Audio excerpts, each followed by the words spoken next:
What's up, NBA fans? Welcome into the NBA Finals Game 3 stream here at Chat Sports, presented by Prize Picks. There are a lot of storylines entering Game 3 of the Finals. You got Donald Trump in attendance, making everything go a little bit haywire. You've got the Knicks with an ability to go up 3-0 in the series. You also got the Spurs fighting for their lives. Coop, it looks like we might have to do a little bit of a crop job here again.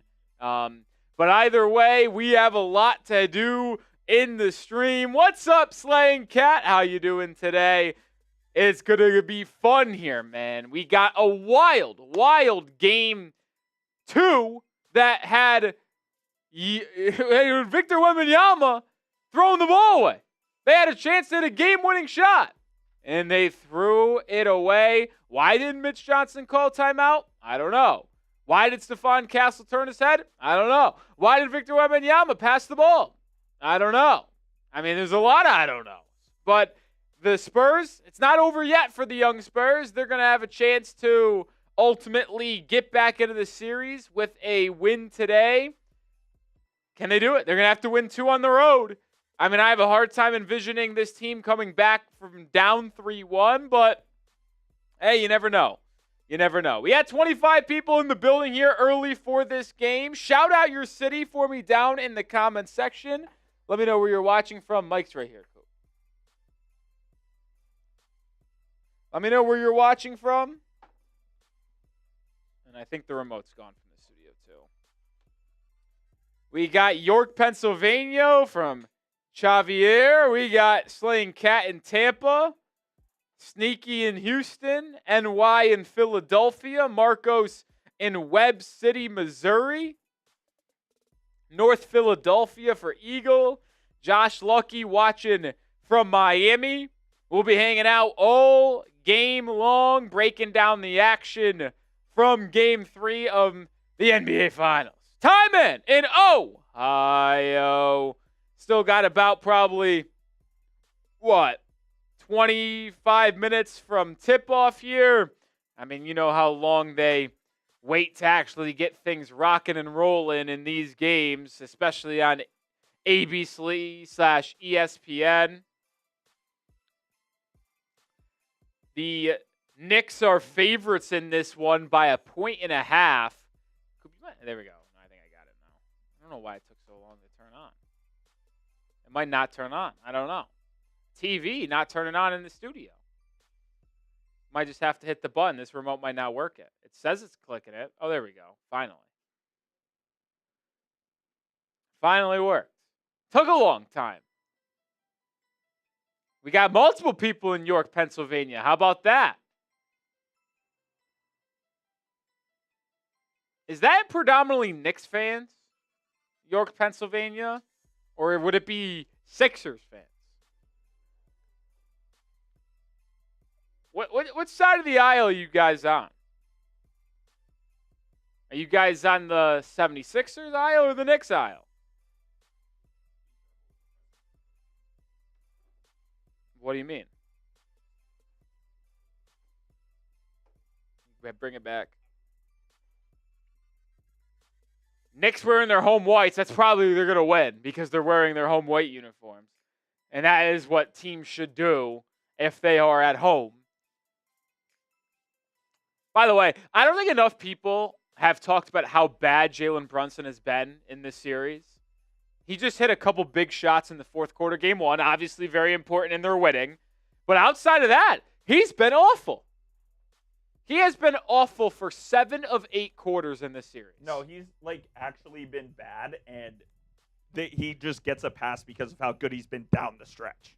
He wasn't even good in Game 4 or Game 2 or the fourth quarter of Game 2. No, he really wasn't. He was actually terrible. Yeah. The Knicks could have just ended that Spurs run and put that entire game to bed without a sweat, and Jalen Brunson was smoking multiple shots. Durham, I'm going to slack you one more thing. He's shooting 33% from the field in this series. I mean, I got to say this without a question in my mind. Without a question. Karl-Anthony Towns should win Finals MVP if the Finals ended right now. It's a young series. Hopefully 4 or 5 more games of it. We'll see, though. We'll see. But yes, if it ended today, it would be Cat. But you know what? The media pundits would vote Jalen Brunson. They would shell for Brunson? Yes. Even though Cat has been, without a question, the most pivotal player for them. He's been excellent on defense for Wemby. In basically 6 of this 8 quarters, he's been their best player. Yes, he has. Didn't play much, obviously, down the stretch in Game 2. Didn't really get the shine in Game 1, that fourth quarter. But he should be the MVP of this finals. Today's show is presented by Prize Picks. Get started today, and you can still get in on tonight's action. $50 in lineups is awaiting you when you play your first $5. Just got to download the app and use code HMA. I've got a lineup for tonight's game. I'm going more on Landry Shamet, 2.5 3-pointers. I think he is going to be pivotal in this one. Has 3 threes or more in the last 4 games he's played in. At home, he'll get a role player boost, as you usually see.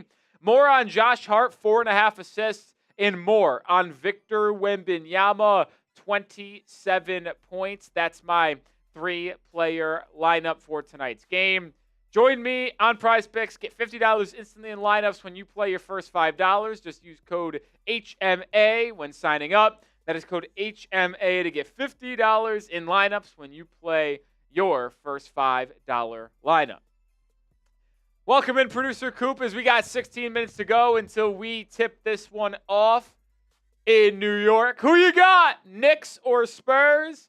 58% of the live poll is going with the Knicks. You can get your votes down right now. I have bet on the Knicks to win every game this series. So far, that has paid pretty nice dividends for yours truly.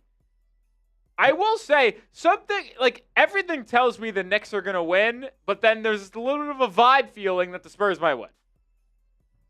I don't know how to explain it. Yeah, I don't know. I feel like the Spurs' backs against the wall, we're really going to see what they're made of here tonight, and I think you are getting their absolute best shot here. If they don't win, it's over on Wednesday, right? I mean, I think that's kind of – I do think it ends up being a sweep. If they don't win I would agree. If the Knicks win today, they win Game 4 on Wednesday. If the Spurs win, now we got Pandora's box open. No doubt. Because I wouldn't put it past San Antonio for just coming to New York and winning both of these games and then returning back home tied 2-2. Like, I don't think it's crazy to say that that's a possibility. Am I saying it's the most likely outcome? No.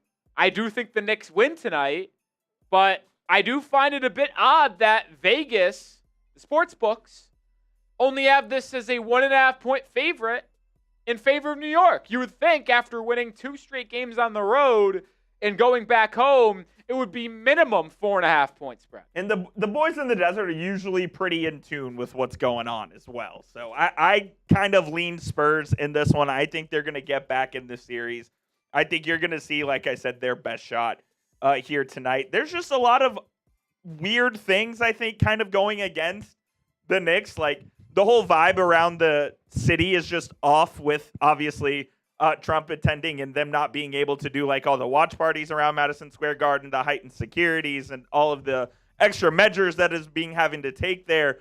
I don't know why. I just feel like the Spurs get back in the series tonight.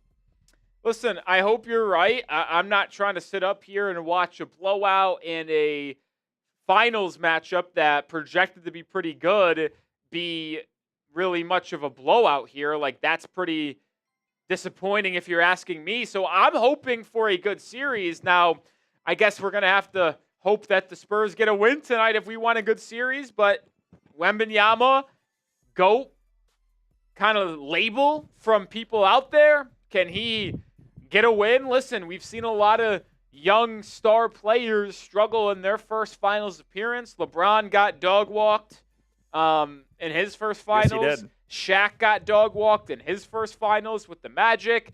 Like, it's not a guarantee that these, like, top 10 players of all time are going to win the finals in their first opportunity. Listen, not everyone's Michael Jordan. So we'll see what happens, but I'm hoping for a series that originally starts with a win today in San Antonio. That's what I'm hoping for, but like I said, I do think the Knicks ultimately win. Yeah, look, winning is hard, and you do have to struggle before you get to the mountaintop, and it would not surprise me whatsoever if it was the same with Victor Wembanyama. Now, in Game 1, you had the take that Victor Wembanyama's offensive game is massively overrated. That has absolutely been proving correct over 2 games. I mean, I do. I think Wembanyama, as good as he is, and he is a star, and he's a superstar. There's no doubt about it. He's going to be a top 10 player in the NBA for a very long time. I just think right now, I get the hoopling and hollering about how impactful he is defensively because there's just simply nothing like what he can do in terms of protecting the rim with his size and shot blocking ability. But when you ask him to really generate a lot of offense for him and his teammates, I just don't see it. When he puts the ball in the deck, there's a lot of turnovers, high dribble, obviously, bigger guy, high center of gravity. People have talked about this. He settles for a lot of tough jumpers. I mean, I don't really blame him. I saw some people blaming him for settling for a contested mid-range shot for the win on Friday night. I didn't understand that because I don't think it should have been him taking the shot. I don't mind him taking a shot. I don't get why people were mad about the shot attempt though. It was a pick and pop. Yeah. And he caught the ball with 2 seconds left. What do you want him to do? Like, he's catching it, putting it up. I mean, it was a wide open look. I mean, wide open for his standards because no one could contest it. I think I would have rather had Fox go to the rim there and try. Fox was playing outstanding in the fourth quarter. And that's who I would have gone with if I was San Antonio. But hey, man, you live and die with your best player, so I get it. Yeah, I mean, I just didn't understand that to me. But hey, the Knicks won 2 games on the road. If you're a Spurs fan or a Spurs truther, you're going to look at yourself and say, why can't the Spurs go win 2 on the road? The Knicks lost their first game of the entire postseason at home to the Hawks. Yep. I mean, they haven't lost in this building since then, and they haven't lost since April 23rd. By the way, maybe this is a little bit of my Knicks disdain popping out. We appreciate Matt Temple's $2 super chat. You just saw our super chat menu here on the channel here in a second. He's taking the Spurs tonight. I don't get why people are considering this Knicks an all-time team. Like, people are saying, if they sweep, they're an all-time team. And I get it. The 14, what would it be? No. 15 straight wins would be unbelievable and borderline unprecedented in the postseason. But you compare this team to some other NBA teams out there, and I just don't think it even stands close to the same. Like, some people say this is the best NBA team of all time. I'm not kidding when I say any of the 2 KD Warriors teams sweep the Knicks. Brother, sweep. The Knicks don't have home court advantage in this series. You can't call them the greatest team or any one of the greatest teams of all time. I'm sorry. That's ludicrous. It's ridiculous. But everything's exaggerated because they're the Knicks. And it's recency. And I get it. It's an unbelievable run. But, dude, I'm not kidding. KD, Curry, Clay, Draymond, packing them up in 4. Oh, easily. If LeBron couldn't get a game, you think these guys are getting a game? No. Stop it. Stop it. But it is what it is. Let's jump into some storylines here. We got about 10 minutes away from tip-off at Madison Square Garden. Let's go with number 1, and it's number 11 for New York. Will he find his shot? Not been efficient through 2 games. He was great in the fourth quarter. Clutch time in Game 1. Was not very good in Game 2. Will he finally find it at home? Dude, he's 18 of 57, is it? Went 7 of 25 in Game 1, or Game 2. I believe he was 11 of 31 in Game 1. The guy is shooting 33% from the field in this series. It is actually, unfathomable. And I really mean that. Unfathomable means, unfathomable means you can't see it happening. If you told me that Jalen Brunson would be shooting 33% from the field through the first 2 games of the finals, I would have put my life and I mean my life, on the Spurs being up 2-0 in this series. Yet they're down 2-0. Well, I do not understand. That has just been a testament to how good Karl-Anthony Towns has been, how big Mikal Bridges was in game 2. Even some Landry Shamet ball has been outstanding. Like, it's crazy to me to say. Brunson obviously was super good in that first game's fourth quarter. But I don't even know if he's been like, if I'm like listing like, wow, big moments in this series, big performances, I think Brunson might be fourth on the list. I don't disagree. He has just not been very good. And yeah, it's like you said, it's pretty much a miracle that they're up 2-0, even with him just being extremely inefficient. Flipping it over to the Spurs side of things, down 2-0, backs against the wall. You have to win this game or it's done. No team's ever come back down from 3-0. Are they feeling the pressure, or can they kind of dig themselves out of the hole here? Yeah, listen, there's two ways you can go about being down 2-0 and this being a must-win game, right? You can either play a little tight and say, fuck, we need to win this game really, really, really, really, really, really, really badly. Or it's nothing to lose. Or you're right. Or it's like, all right, well, we're already against the wall. What is there to lose? Let's play free and go out and go get a win. Listen, like, I'm not putting this series over. I would have never thought that the Spurs would have been capable in their first ever playoff run going on the road against the defending champions and winning a Game 7 in the Western Conference Finals. Yet they led that game almost wire to wire. Yep. So do I think that they will see this game as too big of a moment? I don't. Like, I really do believe they are going to come into this game with the right mindset. The question is, are they going to be able to execute? That's the question. But I don't think they're going to be too nervous for this game. Yes, and which kind of leads us to our next point about the Spurs is they have to limit their turnovers. They've been a little careless with the ball, especially down the stretch. You had that huge turnover from Wembanyama in Game 2 that resulted in the foul that ended up giving the Knicks the lead there near the end. They have to take care of the ball better, and that starts with their guards there. Yeah, I mean, listen, the turnover discrepancy has been pretty large in this series so far. Through the first two games, the Spurs have turned the ball over 29 times, had 16 in Game 2 and 13 in Game 1. And you look at the Knicks here, I mean, listen, this goes to them being a little bit more of a experienced team with more, I wouldn't say veterans, but like, yeah, it really is that way. They had only 8 turnovers in Game 1, and they had 12 in Game 2. So right now, you look at the turnover discrepancy, 29 turnovers for San Antonio through 2 games, 20 for New York, allowing the Knicks to get out in transition and taking away attempts for you. Like, even if you miss a shot, at least you're getting a shot up. Yeah. You're not even putting turnovers. You're obviously, like, that's such a big thing to me. Like, I know it's hard. You're not going to eliminate turnovers. It's impossible. But if San Antonio can get under double digits, like 9 turnovers or less, I feel pretty good about their chance to win this game. I really do. They got to stop turning the ball over. And then to round out our little pregame here, X factor for each team. Is it crazy to put Jalen Brunson as the Knicks X factor? Absolutely not. I don't think it is. Like, usually when I do this, I omit the top 3 players on the team because, like, all right, well, you're not going to have a chance if they win, if they don't bring it no matter what. So let's look at a guy not big time on the roster that could swing things. But to think Jalen Brunson, as we just mentioned, is shooting 33% from the field and they're up 2-0, what if Jalen Brunson has an incredibly efficient game and goes like 16 to 32? Well, then the Spurs probably have no chance. Yeah, and it's over. So that's why it's an X factor for me. And then Devin Vassell, I mean, he hasn't been awful, but he's been pretty quiet. He had some big-time moments in the Western Conference Finals against the Thunder. They're going to need him to, I would say, have 3-4 threes, make some plays defensively if they want to go on the road and win this game. No question about it. I mean, Vassell has been a little quiet, and he's kind of, just not quite been himself. It's not like he's been horrible and been a detriment to the Spurs, but they really need him to step up and help them out. You guys get down in the comment section. Let us know who the biggest X factor for you guys is in this game tonight. We got 79 people in the building. Make sure you guys get down in the comment section and hit that thumbs up icon while you're down there as well for a free and easy way to help out the channel.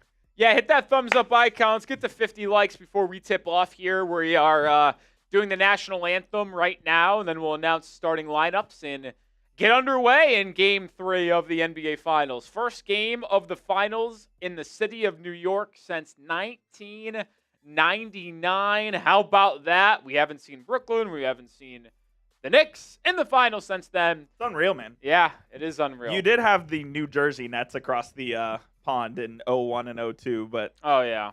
it doesn't count. I don't really count No, it. it doesn't count.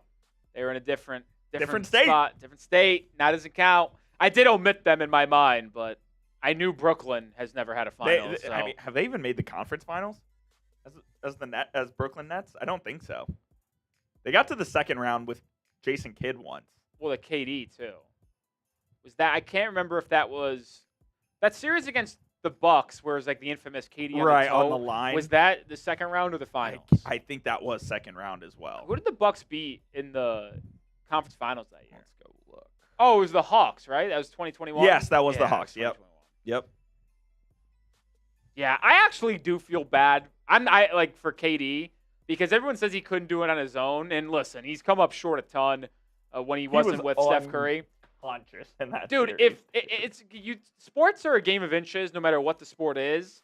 Dude, if KD's foot was 3 inches back, the Nets are in the finals, and then that changes so many different things. Because like, does KD get a ring on his own merit with Brooklyn? Same thing with Kyrie, and then like, or in a crazy world, maybe the Suns end up winning in that series against Brooklyn, and Chris Paul has a ring. Devin Booker has a ring. Like, it's crazy. So many things change if KD's foot was 3 inches back from where it was. And it's not even like he stepped into it. He did a fadeaway and couldn't fade far away enough. No question.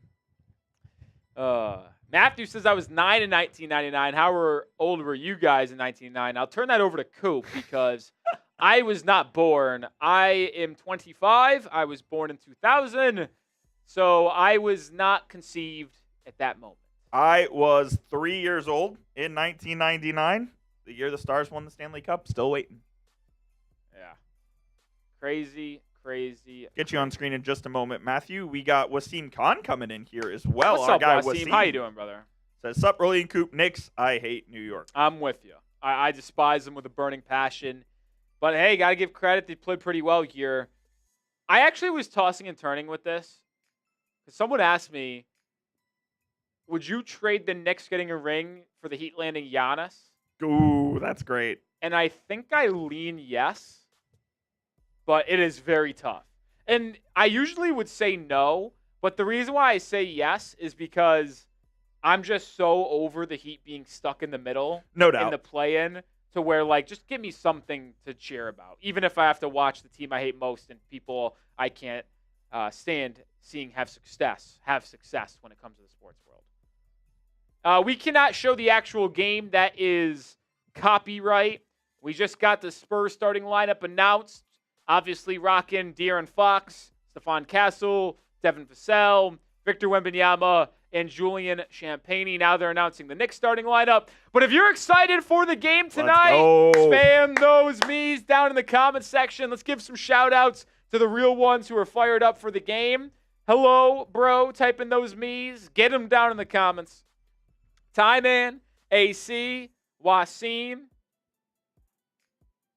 Active.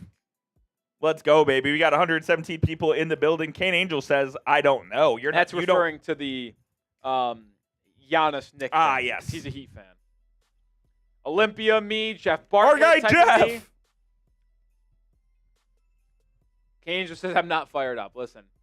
I'm excited to watch the game. Like, NBA Finals games are always fun no matter what, even if the teams that I'm watching stink. Like, even in the Mavericks-Celtics series, like, I hate both teams with a burning passion. That was still fun to watch, although I don't really think that was that fun of a series. I mean, Coop, you can attest, like, obviously, Mavs lost in 5. Games weren't really that good. The Celtics-Mavs series? Celtics-Mavs Oh, it was horrible. Yeah, like, they weren't very There good was not one though. close game in the series except for Game 3. So, I mean, I will say, at least, even though the Knicks are up 2-0 in the series, both those games, pretty dang good.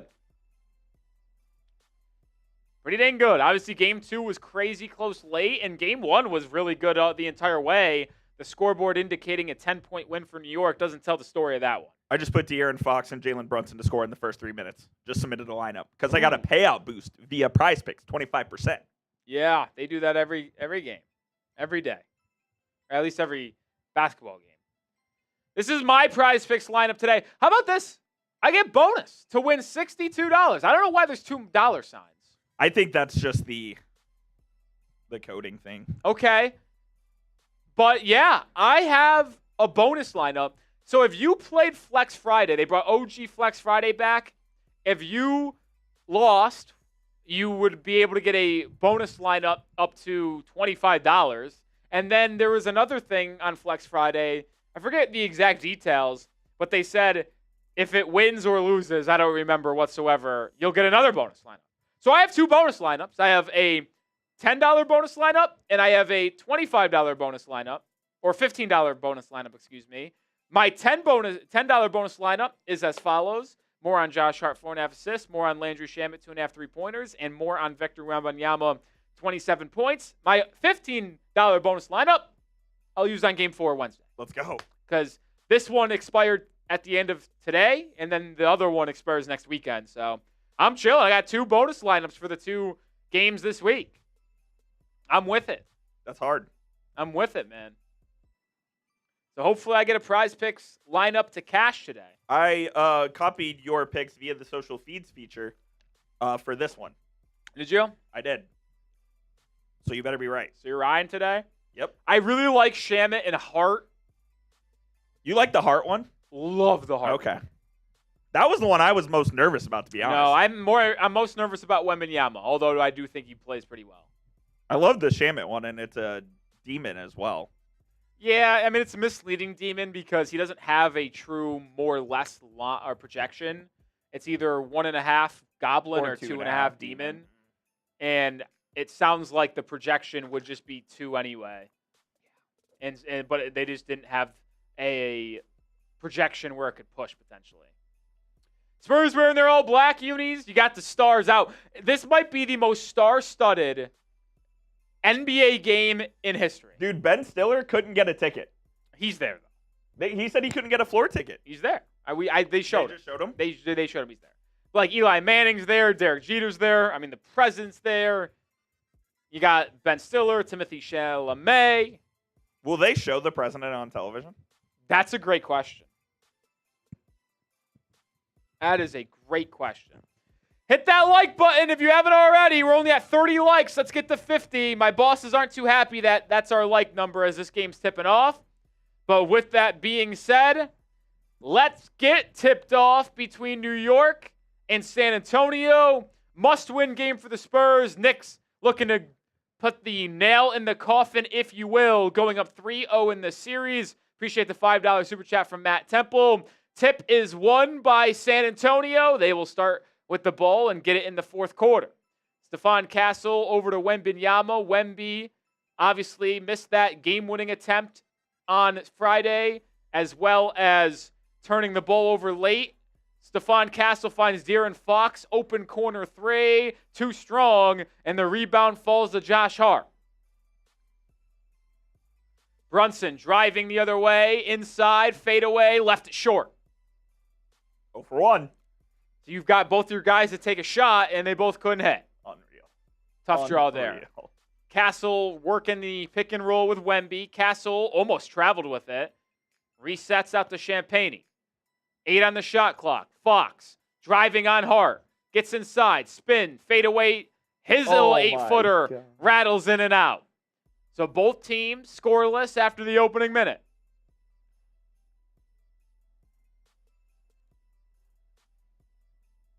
Oh, Mikal Bridges just throws it away.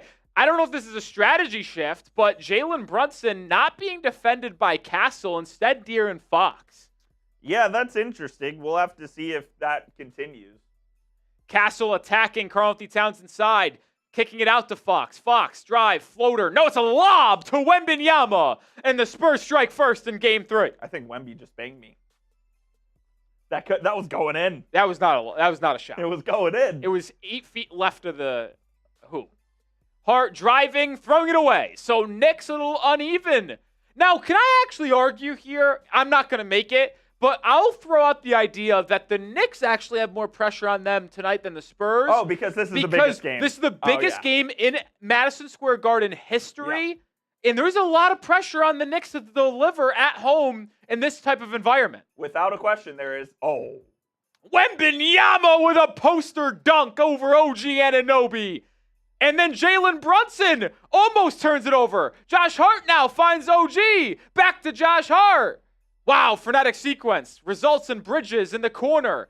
His three blocked by Wemby. What a start for Wembanyama. The Knicks just are looking a little unsure of themselves right now. Fox almost traveled. Kick out Vassell three. It's good. A 7-0 start for San Antonio on the road. The young Spurs looking to fight and claw their way back in this series. The big bodega, Cat, finds Hart. Left wing three. Connects! Josh Hart gets the crowd into it with a triple. You don't see that one often. Not a great three-point shooter, but capitalized there. So the Knicks finally find themselves settled in a bit offensively. Castle attacking the other way. Euro stepping inside. Fouled and one! Castle flexes to the bench. And the Spurs looking calm, cool, and collected on the road early in Game 3. That's $5 down the drain for me. Yeah, I also think big mistake by Mike Brown not calling a timeout. I get you might not want to call timeout too early, but with a couple turnovers, some bad shot attempts, Spurs looking good early, I thought he should have called a timeout after San Antonio went up 7-0. Agreed. Couldn't agree. Yeah, they just don't want to burn their timeouts that early, but I'm with you. Castle can't convert the three-point play, so it's a 9-3 lead. Castle back defending Brunson. Brunson inside, spinning, nothing there, now fades away and banks it home. The captain gets his first shot to fall tonight. Fox now held by Mikal Bridges. So I'll tell you what, Coop, couple early fouls for New York gives the Spurs an opportunity to get to the line a bit earlier. Yeah, and if you're going to put the Spurs on the line, they've got a lot of pretty damn good free throw shooters out there. So Wemby's having an unreal playoffs from the free throw line. Yeah, he's been to the line a lot this series, as well as the entire postseason. Landry Shamet checks in early in this one. Mikal Bridges will take a seat because he's already got 2 fouls. Oh, De'Aaron Fox loses the handle, the dribble. It's off his shoe, out of bounds. That's the first turnover of the game for San Antonio. Little nerves here for both teams. Cat guarded on the perimeter by Wemby. Oh, bodies go hitting the floor, and that's going to be an offensive foul on Jalen Brunson going into the chest of Stephon Castle. 3rd turnover of the game now for New York. That's the 2nd on Brunson. Oh, no, the other one actually was good, so no.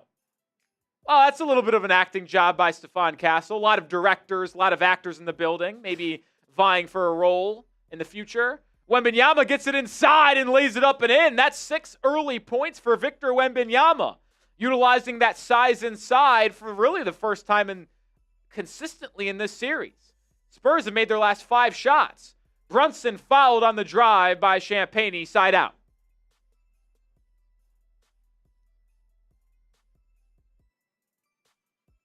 Apparently, I don't know if this is true or not, Coop, but Knicks fans booed Trump. Oh, yeah, that doesn't shock me. I doubt he gets shown on the screen. Yeah, I doubt the network shows him. Anunoby in the corner, driving baseline, swinging it to Hart. One more to Shamet. Left wing 3, way off. You can tell as soon as he left that hand, that was way, way, way off. Spurs in transition. Castle finding the trailing Wemby. Castle with a left wing 3. He's got space. He hits! It's a 9-point Spurs lead. 6 straight makes for San Antonio. Quieting this crowd on the road early. Brunson fouled. He'll get 2 free throws.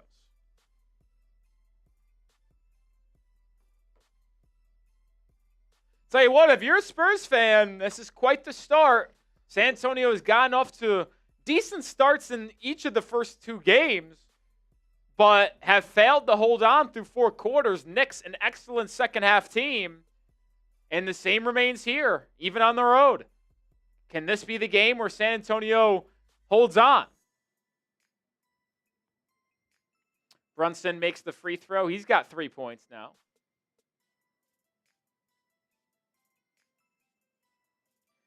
Paris says Spurs are going to choke in the second half. Just watch. Doesn't surprise me. I mean, the Spurs blew a first-half lead in Game 2, blew the lead in Game 1. So not the craziest thing to suggest that happens. Brunson misses the second free throw. 14-6.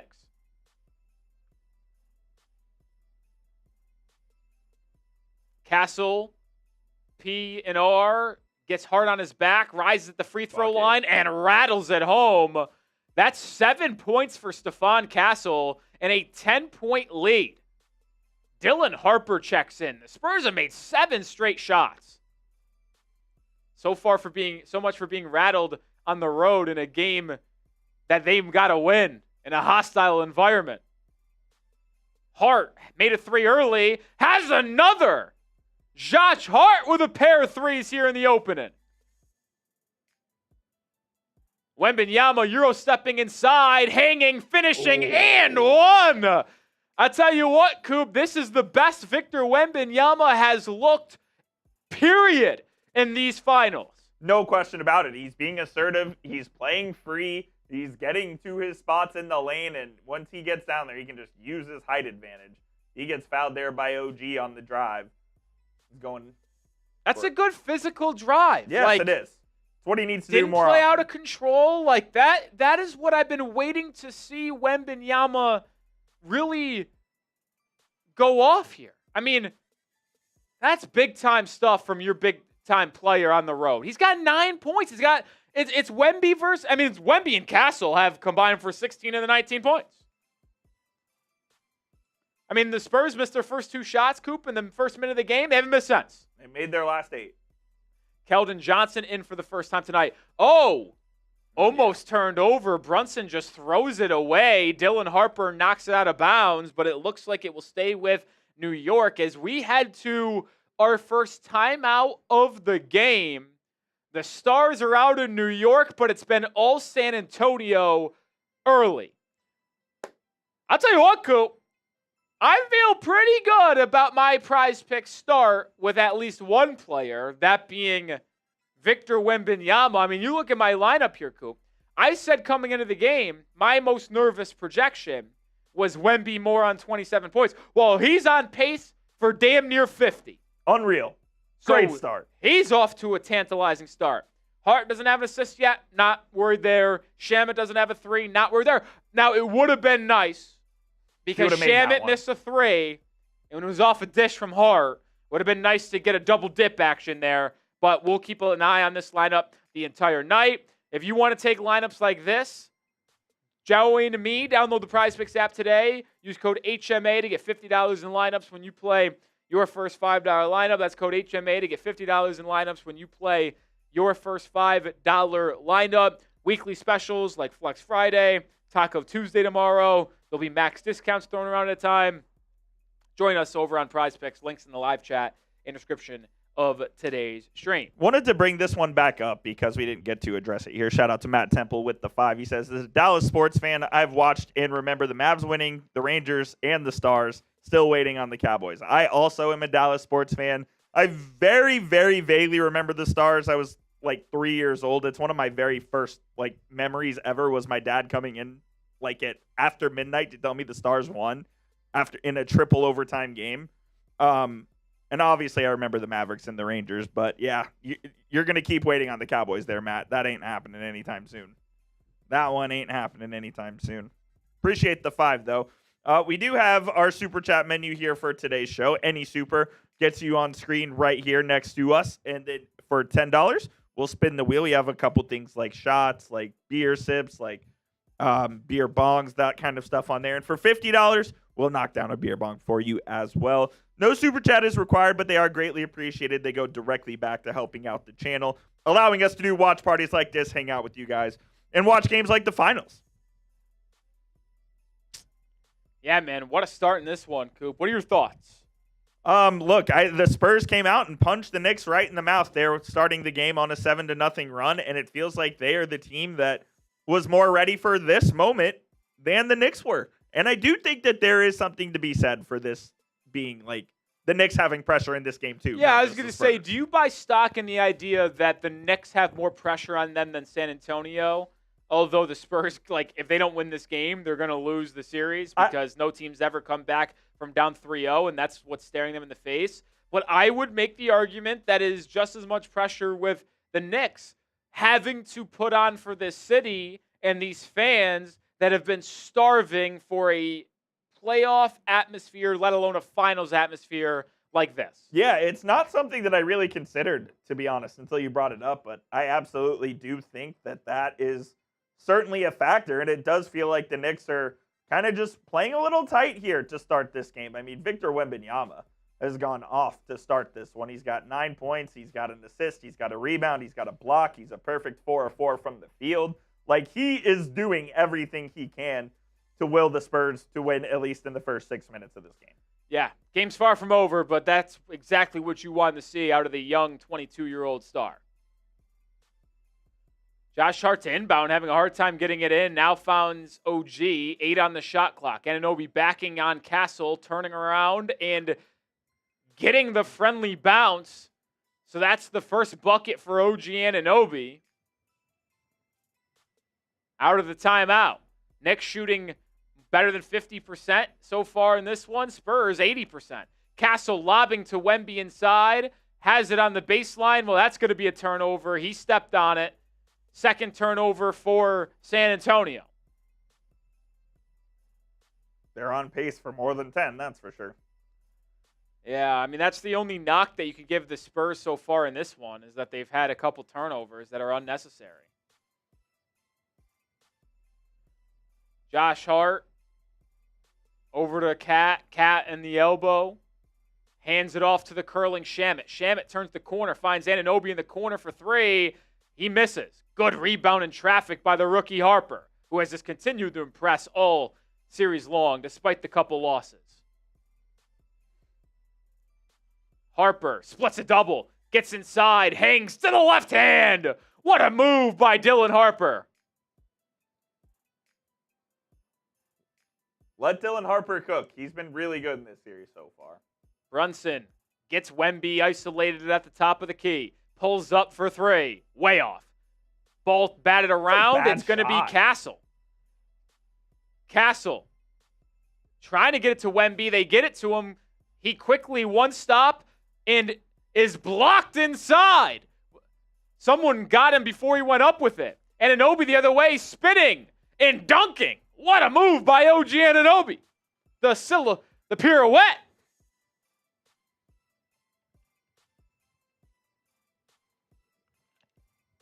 That's the first shot San Antonio's missed in some time, and it was a Wemby getting blocked. Vassell left open from 3. That's back-to-back threes for Devin Vassell. He starts the game 2 for 2. And I love that play from San Antonio, a little guard pick and roll there. I'll say this.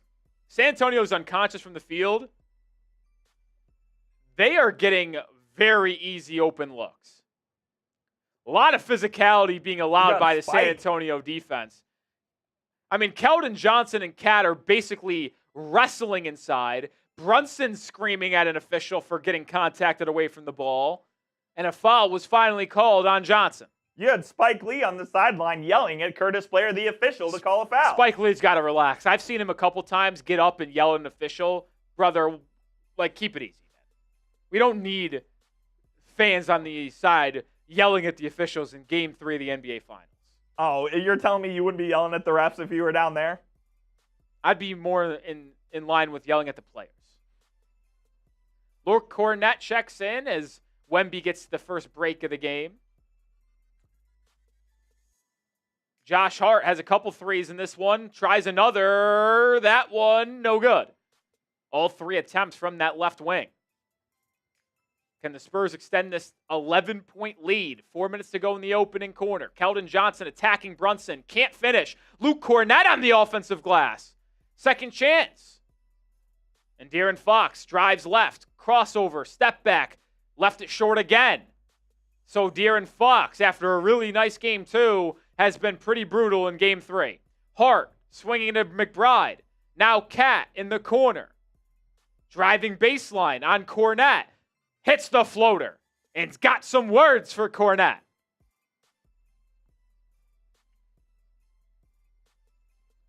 Harper driving. Bumps Brunson. Spin move. 8-foot turnaround. Left too strong. Hart with the rebound. He's pushing. Hart going to the rim. Finishes. Oh, that's got to be a delay of game warning. Oh, it was a little bit of a tussle. Oh, here we go. I tell you what, I'm losing a lot of respect for the Knicks on that one. Yeah, I don't know what that was about, and yeah, we're going to go review this. You know it's going to end up being double technicals, too. Josh Hart goes into the chest of Cornette. This was all Josh Hart's doing. Oh, and then he flops. Luke Cornette's going to grab the ball underneath the rim, and then Josh Hart goes into him and then kicks him on the ground and gets up and pushes him. I'm not kidding. He should be kicked out of the game. No. Wouldn't go that far. That's crazy. I think this is disgusting if it's not a technical on Josh Hart. Oh, I think it's going to end up being double technicals. That's gross. Luke Cornette did nothing. Absolutely nothing. Josh Hart goes into the chest of Cornette as he's grabbing the ball underneath the rim. Hart hits the deck and then kicks him and then gets up and pushes him. Yeah. That's all initiated by Josh Hart. It should be a tech only on Hart. I just could see them trying to defuse the situation by giving them both a tech. I've just seen this too many times from the NBA. I would like to be wrong on that, but I don't know about that one. That's crazy. Make sure you hit that subscribe button if you haven't already.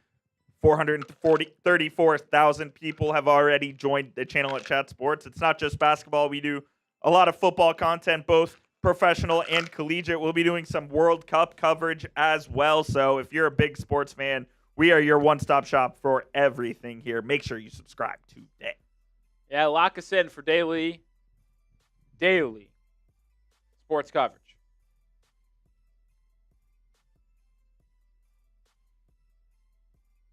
They did show Trump, by the way, on the broadcast. They did. While during the national anthem. Ah.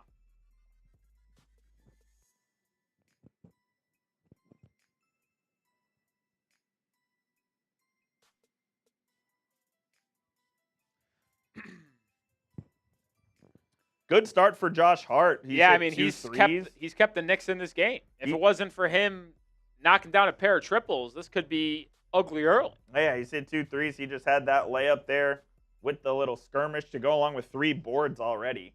No assists. Yeah. Should have took Hart's PRA. Didn't expect him to hit 2 threes. Yeah, I mean, fair enough to not expect it. You would really like Shamet to make that first one. Yeah, I mean, Shamet can make 3 threes in 3 minutes. So not really worried about that. Not really worried about that. Victor Wembanyama also having a great start to this game as well. He's kind of doing it all there on the court with 9 of San Antonio's 24. He's got an assist, rebound, and block as well, 4 or 5 from the field. So Wemby has really shown up, and then Jalen Brunson, again, a slow-ish start to the game with just 3 points on 1 of 3 shooting from the field. He's got an assist, a turnover, and a rebound as well. Brunson uneasy start, as we've seen all off season, or not all season, but all series long so far. I don't know if the Knicks are going to be able to win 3 straight games if Brunson's not playing at even a B level. I mean, obviously, he had an unbelievable fourth quarter in game 1, but I would say Brunson's been playing at a C+ level at best this entire series. Could not agree more. Oh, yeah, Wemby shoving Brunson to the ground there a little bit. I will say the Spurs, as much as annoying as as much as I thought that should be technical on Josh Hart, the Spurs have been able to get away with a lot more physicality than New York has. Yes, they have. Well, it doesn't sound like there will be any I don't know if there will be any technical foul given. I mean, it hasn't been announced on the broadcast yet for that little Josh Hart, Luke Cornett incident. Oh, no, I lied. Devin Vassell is getting free throws, so the officials did the right thing. And Vassell misses the free throw. The Spurs now 0 for 2 from the line in this game. Certainly something to monitor going forward. No, Wemby made one. Oh, 2 for 4 then, sorry. And we resume play. I mean, I'm shocked that they ended up making that call, but it was clearly the right decision. Josh Hart was the aggressor in that entire scenario. I mean, Luke Cornett was grabbing the ball underneath the rim. De'Aaron Fox, swing to Harper, corner 3. No, and now the Spurs have gone a bit cold. Yeah, let's see if if New York, with mainly their second unit, can get going. Shamet 3. Almost bricked in. Almost deaded it off the backboarding. Instead, here comes the Spurs. Keldon Johnson attacking the rim, hanging and finishing. He's been pretty bad in this series, but good play there.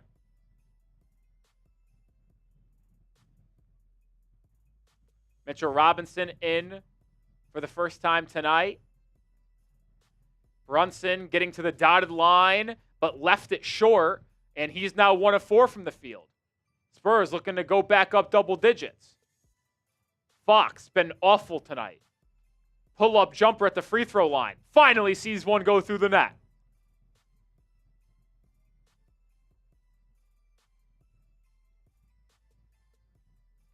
Brunson working his way inside, running floater, banks it home. That's his shot right there, man. He gets back to that left hand. That bank shot, hard to see him missing many of those. 5 points now for Brunson. Cornett finds the cutting Harper. Harper! Throwing it down on OG Anunoby! That's 2 dunks right on the head of OG Anunoby. Now Deuce McBride throws it away. Keldon Johnson in transition. Can't finish. And the ball falls to New York. Lucky break there for the Knicks. Anunoby the other way. Crossover inside. Hanging. He's fouled. And he'll head to the charity stripe. Cornett picks it up. What a finish by Dylan Harper. Good feed by Cornett. Nobody tagged him on the fall, and then Harper didn't go up weak. I'll tell you what, the postseason, specifically the NBA Finals, sometimes it's just about who's a dog and who isn't. Dylan Harper has proven he's a dog. He's not going to back down from anything. He's a straight-up dog, man. What a rookie season he's had. He's going to be phenomenal in year 2, man. As Anunoby makes the first free throw. You'd have to think that Fox is gone this offseason, right? Yeah, I mean, if the if the Spurs aren't trading De'Aaron Fox this offseason, that would be a pretty big mistake. I know he's had some big moments, but you got to clear the way for Castle Harper backcourt. Plus, maybe get some more salary relief to kind of fill out more of your needs at the 4. I mean, they need another front court partner for Wembanyama. Ironically enough, I know there's some buzz about what his future is going to look like in New York. Would Karl-Anthony Towns not be the perfect big next to Wembanyama? That'd be pretty incredible. I mean, it's never going to happen, but Champagnie 3, he connects.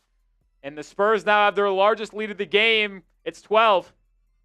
That kind of came out of nowhere because they went cold a little too. Yeah, they're shooting 64% from the field tonight. 4 of 6 from 3. Under a minute to play in the opener. Brunson backing down on Harper. A lot of physicality here. Brunson, stonewalled, throws up a wild hook shot, air ball. Mitchell Robinson on the rebound. The ball finds Fox, who stepped on the baseline, so it stays with New York. 2.5 seconds on the shot clock.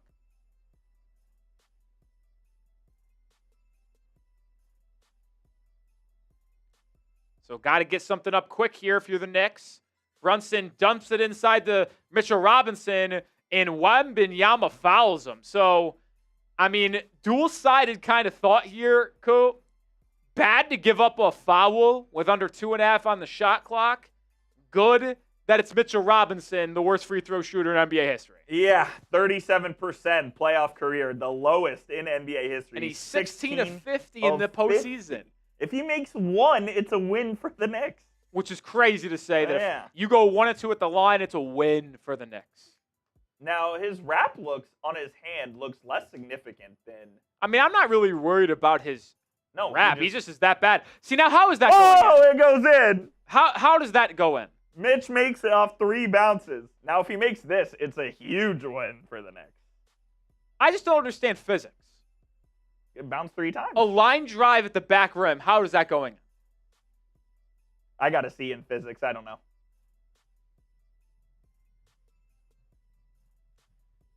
Oh, my God. It almost happened again.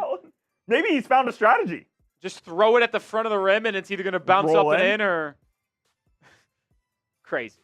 11-point game, 35 seconds to go in the opening quarter. Wembanyama 3, that's off. OG with the rebound. So the Spurs went 2 for 1 there.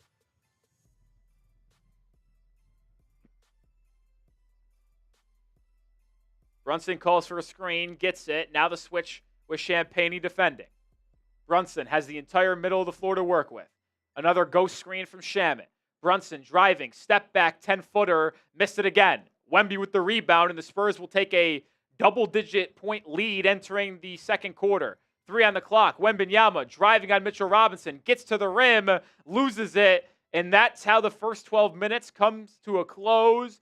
The young Spurs down 2-0, must-win game, looking to avoid a 3-0 deficit. No team has ever come back from that deficit in postseason history in this sport. They lead 33-22 after 12 minutes. Grade the game so far, A, B, C, D, or F.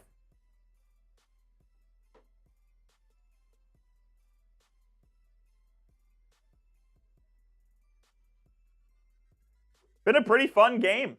A little bit of everything. You've had a little animosity between the two sides, resulting in a tech with Josh Hart. You've had Victor Wembanyama have a really good start to this game. Josh Hart knocking down a couple as well.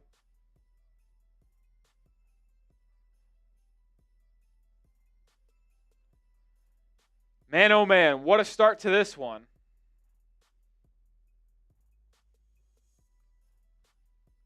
I was feeling good about our prize picks, but it hasn't moved since then. Well, I mean, Shamet's only gotten up a couple threes. One of them was 4, so he's 0 for 2. I'm not panicking yet, Coop. What's up, LA Crash Dog? We got a super chat from LA that we got to get on screen here.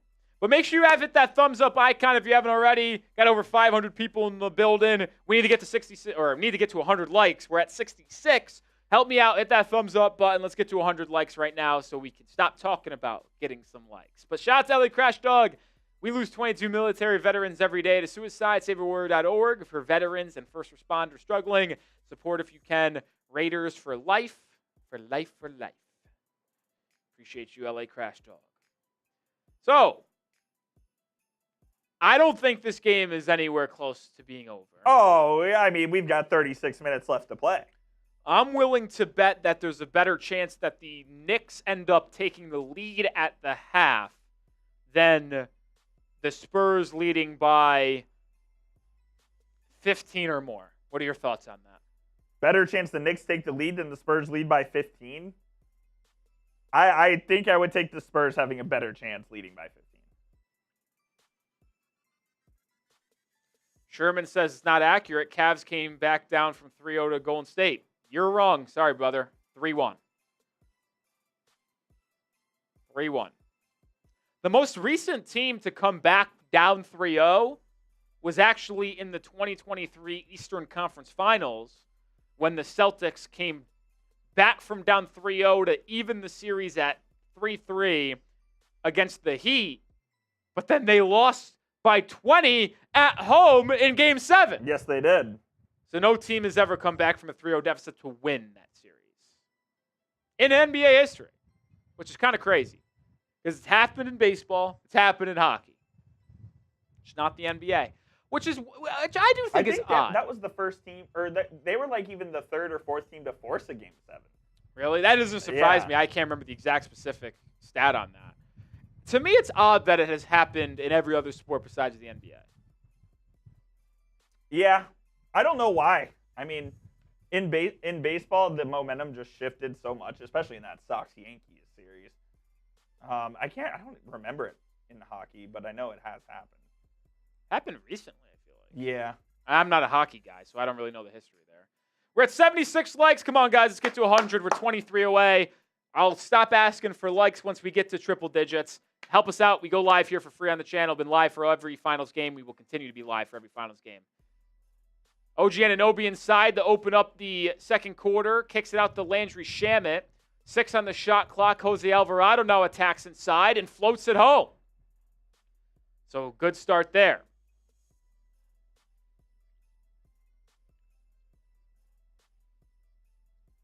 Fox turn the corner. Finds Carter Bryant, corner 3. Oh, wow.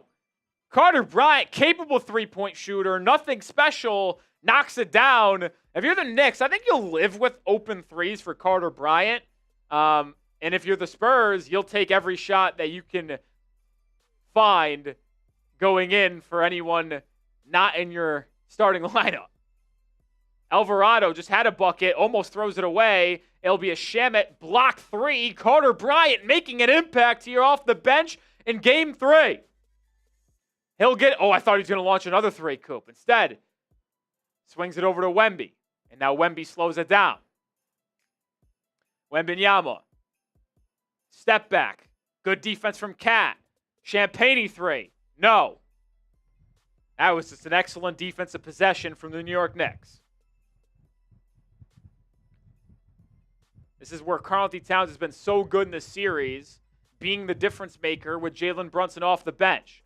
It'll be a Deuce McBride contested step back 3, and that is just not the shot there. But Carter Bryant ultimately hits Cat in the back there, and it will be a foul on the rebound, staying with New York. 83 likes. Come on, hit that thumbs up button. Let's get to 100 right now.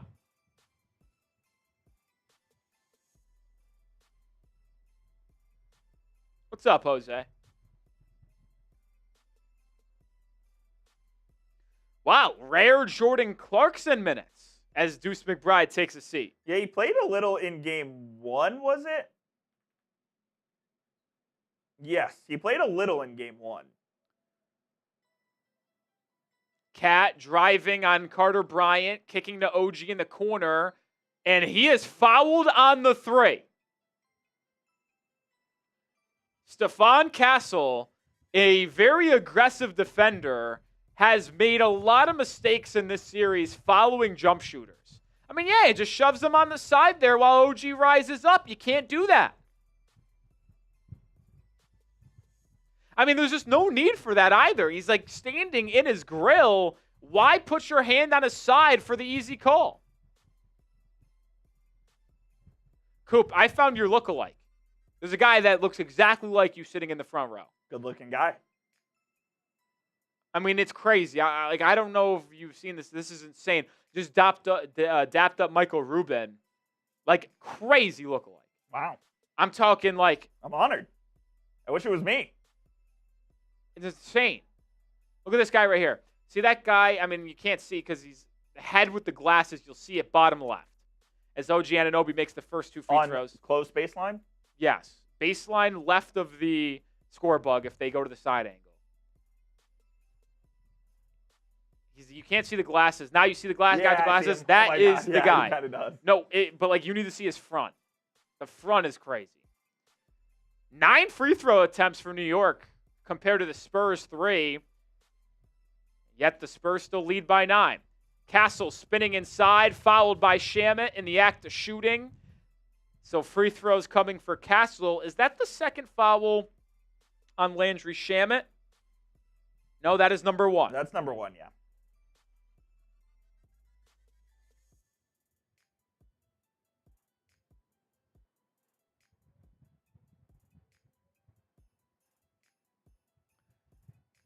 Castle makes the first free throw. Up by 10. 8 likes away from 100. I told you I'll stop asking once we get there. Right away, though, hit that thumbs up icon. Mikal Bridges checks back in for the first time in a long time. had 2 fouls in the first 3 minutes of this game. Sat the rest of that first quarter, now back in with 10 to go in the first half. Castle makes the pair.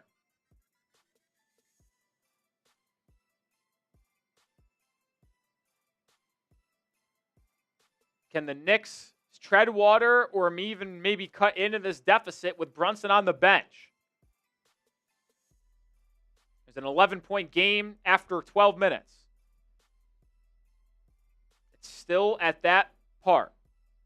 Alvarado driving, pull-up elbow jumper, and one because a foul is on Carter Bryant on the rebound.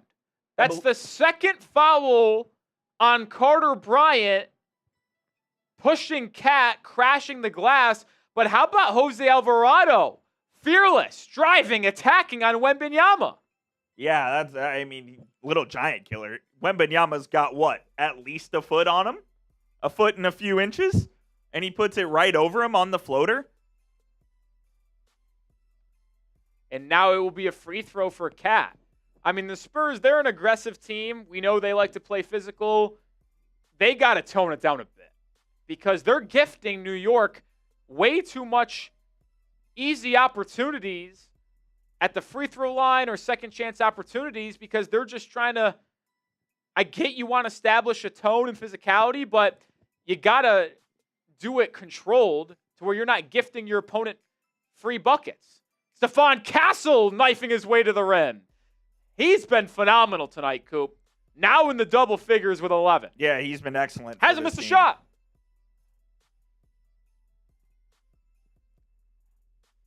3 assists, no turnovers, too.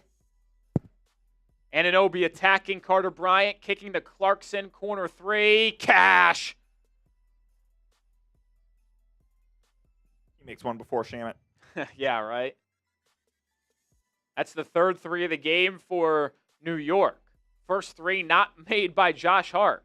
Castle hasn't missed a shot tonight. Finally misses one there from 3. Here comes Alvarado and the Knicks.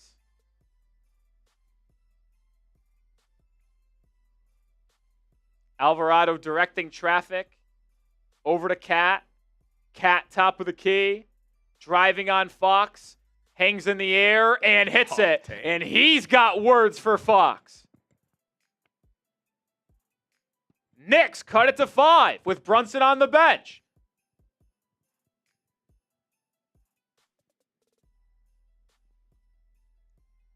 Castle turning it over. Knicks in transition.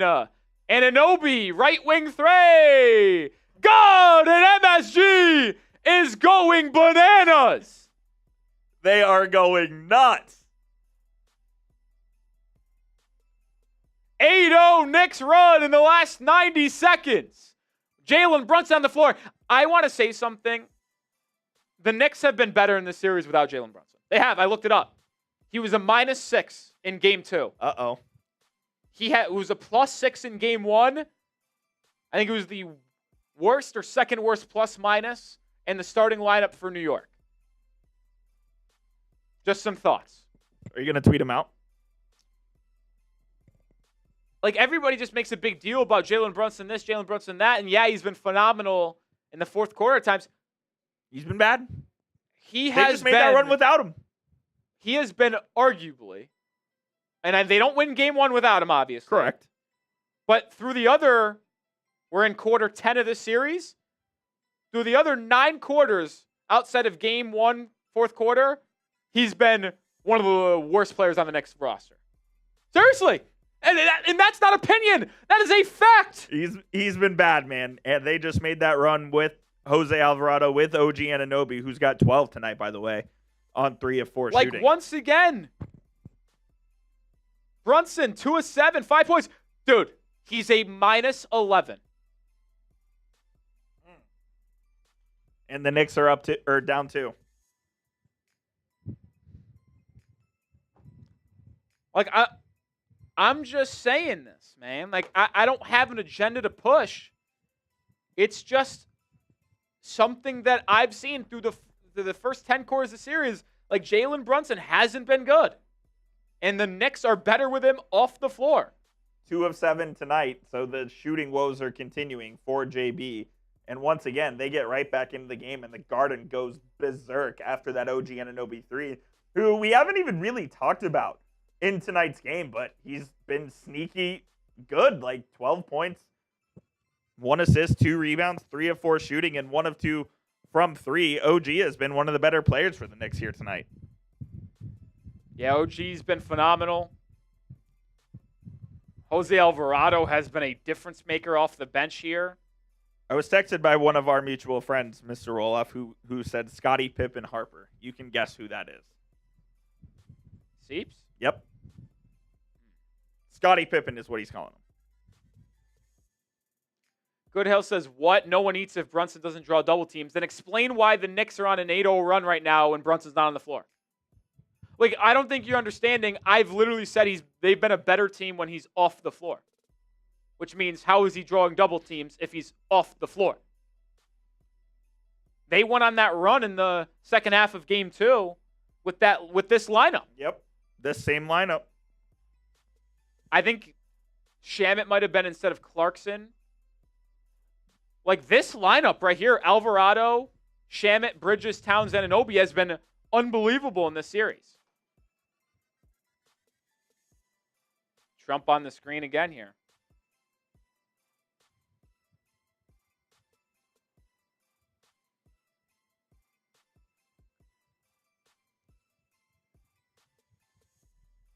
I'll tell you what.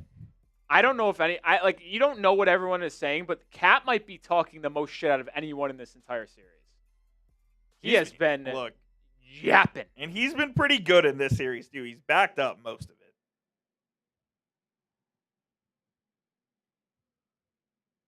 Oh, they are having a watchie in Central Park. That's good.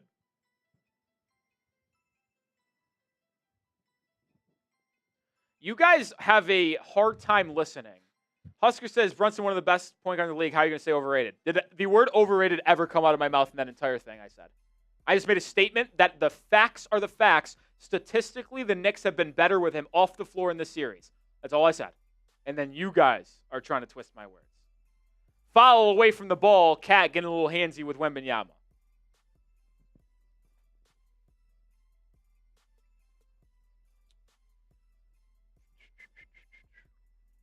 The cast of characters on the floor is just hilarious. Yeah.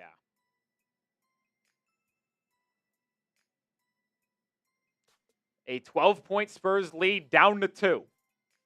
Wemby going at Cat, stonewalled, and missing the right elbow jumper.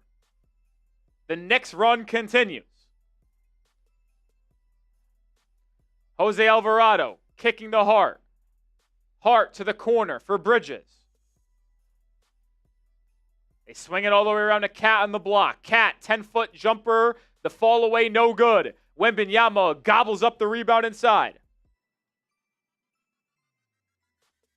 Castle attacking the paint, Euro stepping, hanging in the air, and finishing.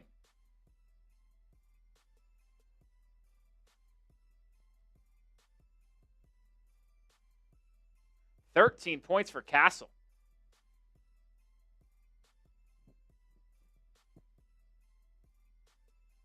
Alvarado has been huge off the bench in this quarter. Lines up a 3. That one too strong. And a rebounding foul on Dylan Harper. Too many fouls on the Spurs here. Yeah. Just all 3 fouls on the rebounding. Like you said, like their aggression is part of why they're so good, but they're being a little over aggressive here, and they've got to tone it down a little bit. Otherwise, the Knicks are going to be shooting a lot of free throws. Stephon Castle had 14 points in Game 2. He's already got 13 in Game 3.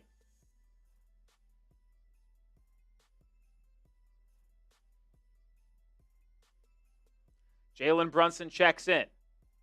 Cat attacking Luke Cornett, getting to the rim and finishing. He is jawing after every possession. Champagny driving, kicking to Harper. He tries a corner 3. That one too strong. Knicks can tie or take the lead.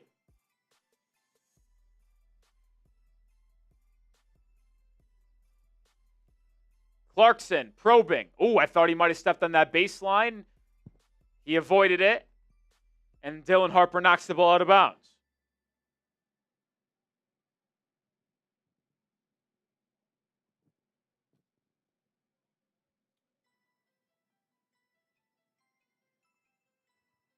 Wemby taking the seat. Cat taking over in this second quarter. Been the best player all series. Oh, great play there by San Antonio defensively, getting the steal. Read the high-low action like a book. Josh Hart with the turnover. Castle feeling it. Hop step kick out. Harper 3. In and out. Dylan Harper 0 for 3 from beyond the arc. All good looks. But Cat couldn't corral the rebound, and it heads out of bounds. It'll stay with San Antonio baseline.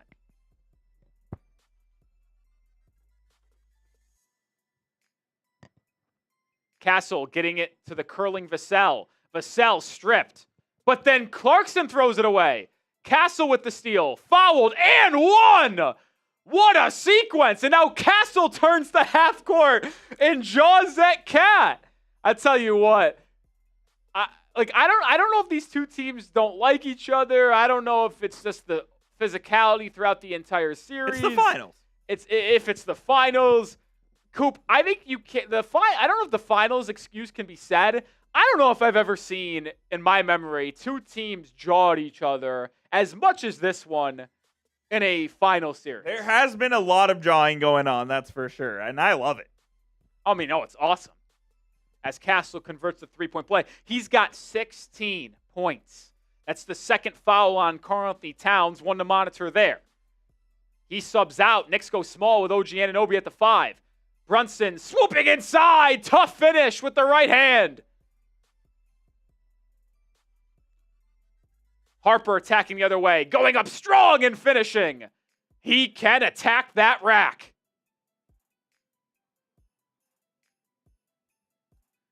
Jordan Clarkson out of the rim. Scooping inside. Defense becoming optional in Game 3 of the NBA Finals. Castle swooping inside, loses the handle, regains control. Oh my goodness, how did he finish that? Timeout, Mike Brown. The two teams are just trading punches in the second quarter. And the Spurs still are clinging on to a 5-point lead. I mean, how about Stephon Castle in this first half? 18 points on 7 of 8 shooting. How do the refs miss that foul? Not even there. Josh Hart slapped the fuck out of the forearm of Castle, which is how he lost the ball.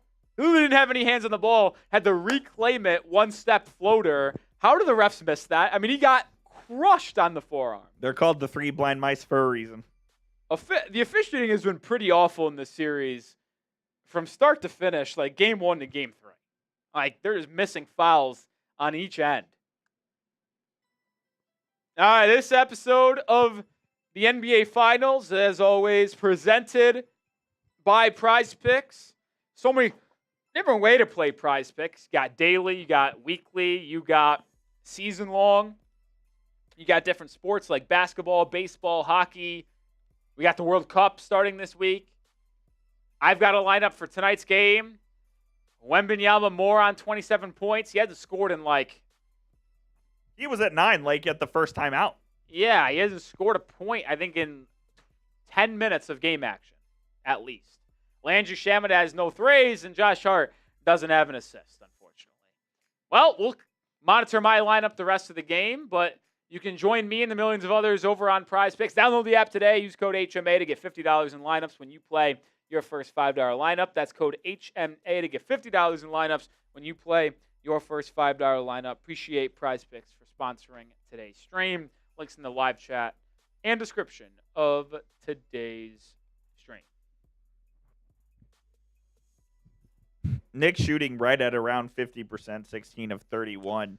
I mean, from Spurs the field. are unconscious from the field. What is that? That's just over 60%? Yeah. I mean, rebounding battles are the same. Turnovers, Spurs doing a better job limiting them. 3-point numbers are about the same. I mean, it's a pretty even matchup so far. Knicks have just been able to get to the free throw line a bit more. That's allowed them to stay in it. I mean, Spurs are obviously playing pretty well. Knicks are playing pretty well too. So we'll see what happens here. Well, it's been a pretty well played game for the most part. The turnovers, Knicks have 6 to the Spurs 4.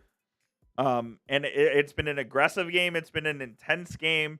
Been a lot of trash talking. Was a shove from Josh Hart that resulted in a technical. Like, we've had a little bit of everything happen in this game, and I'm hoping it's going to be another exciting finish. Yeah, wow. I think we're in for a good one tonight. I think we're in for a good one.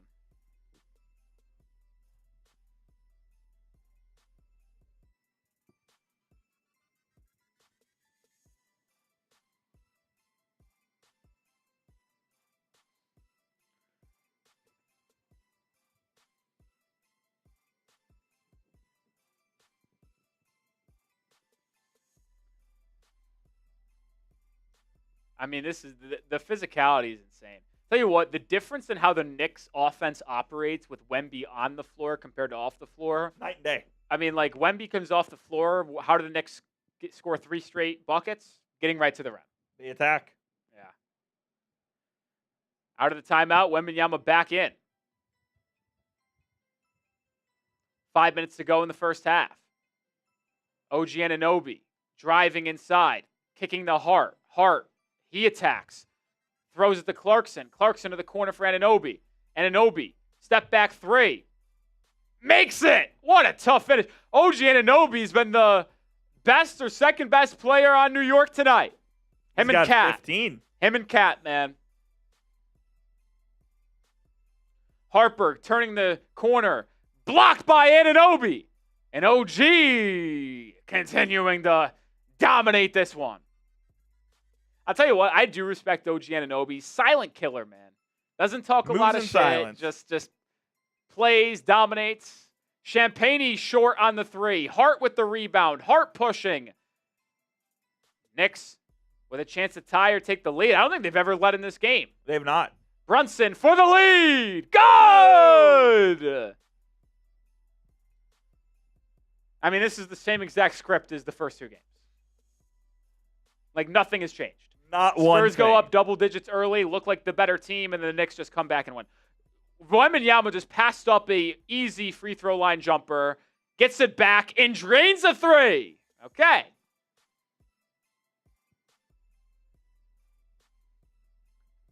It's a big-time shot from Wemby to quiet the crowd down for now.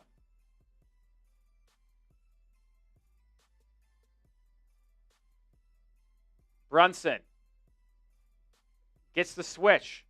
Crossover. He's looking for that step back. Instead attacks. Misses the running free throw line floater. Ball out of bounds to San Antonio.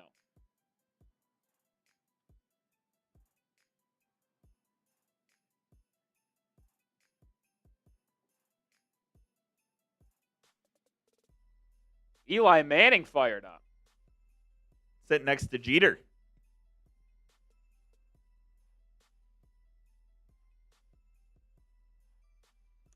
It does crack me up that every time anything positive happens, Wemby might lead the NBA in fist bumps. Fist bumps. Darren Fox lobbing. Oh, Wembanyama reaching the top of the cookie jar. And that's what makes him special, man. That range. Is that impressive to me? No, he's just big, but it's fun to watch. Anunoby, step through, turnover. Wembanyama with the deflection. Dylan Harper, left wing 3. Too strong. Bodies flying everywhere. Brunson hits the deck. I think they call Stephon Castle for the shove. That's the 4th foul of the game. Actually, rephrase that. 4th foul of the quarter on San Antonio, committing the foul during rebounding. There ain't a bigger loser in the sport than Rick Brunson. He is such a fucking loser. I cannot stand him. Can't stand him. Are they going? Is this going to a review? Yes. Come on.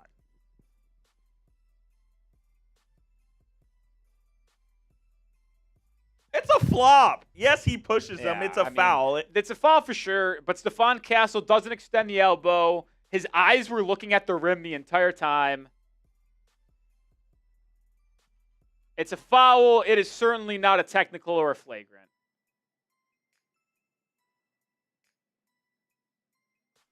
That would be pretty egregious if they upgraded this foul.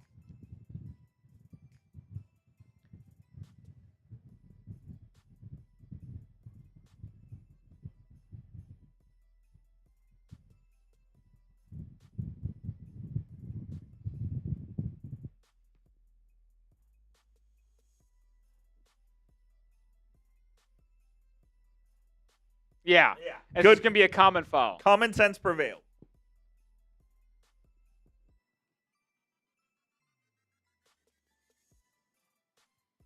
Common sense prevails. You know the Knicks fans there are going to boo the refs or whatever, but there's just no way on earth that that's anything more than a common foul.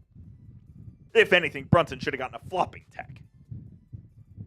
Look, he flops and launches himself back. He hurt himself on this play. I will say, I don't want anyone to get hurt. I am waiting for the day that someone flops and gets hurt and hurts themselves, like seriously, like not like seriously, but like legit impacts play. Like Brunson's probably just sore because he landed on his back, but like if you flop, I think everything should be. Let me say this: if you flop and get hurt because of it, I don't feel bad for you.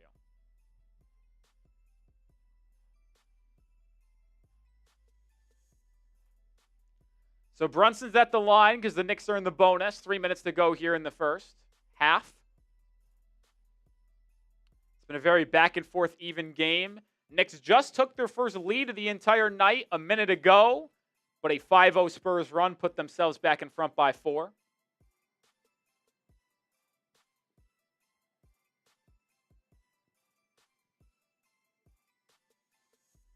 And now Brunson gets it back to a one-possession game. He's got 12 points. Best first half of Brunson's finals so far. Yep. Struggled in the first quarter. Much better in quarter number 2.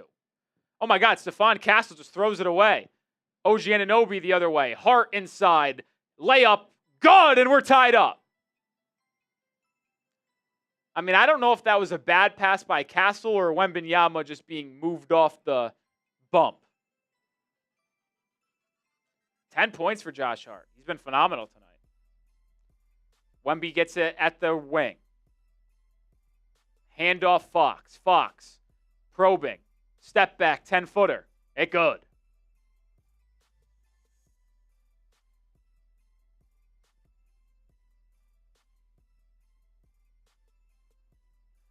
Four points now for Fox. Brunson rejecting a screen, getting 2 feet in the paint, kick out Hart, swung to Anunoby. Anunoby attacks the closeout and throws it down. I don't know what Wembanyama does. I have a take loading on Wemby as well. He might be one of the worst perimeter defenders I've ever seen. Why is he closing out that aggressively? He thinks he can get the chase down. Wembanyama gets it inside. Quick spin move. Fouled. He'll go to the line. I do think that's what he's thinking. He thinks he could use his length and get the chase down block. But now, obviously, I'm exaggerating when I say he's one of the worst defenders. That might have been one of the most lazy closes. He didn't jump. That was a lazy closeout by Victor Wembanyama. It was. Can't happen. Yep.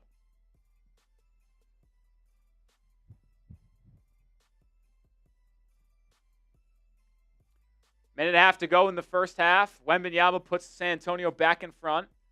Correct, Jose. The Spurs led by 14.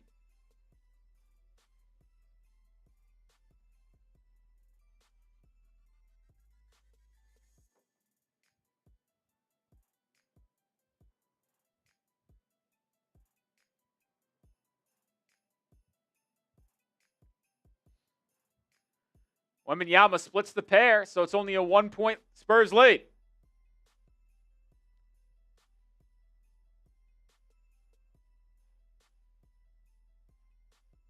Cat driving, double teamed.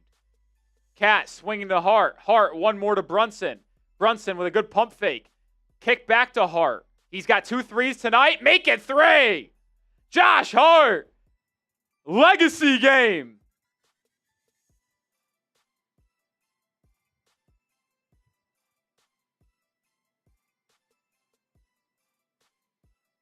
Castle with a crossover spin.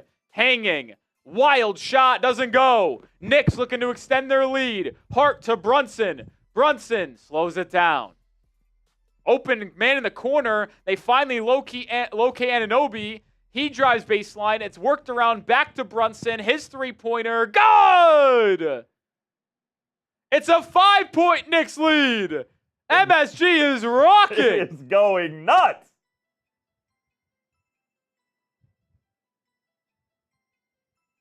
Fox attacking inside. He falls away on the baseline. Left it short. I mean, this is the same exact game we've watched 2 times over and over. Spurs get up double digits in the first quarter. Second quarter, Knicks run. They take the lead going into the half. Every time. Brunson driving on Castle. Drop off for Cat. His pump fake. Up and under. Ooh, couldn't get it to go. And he is going to go to the line for 2.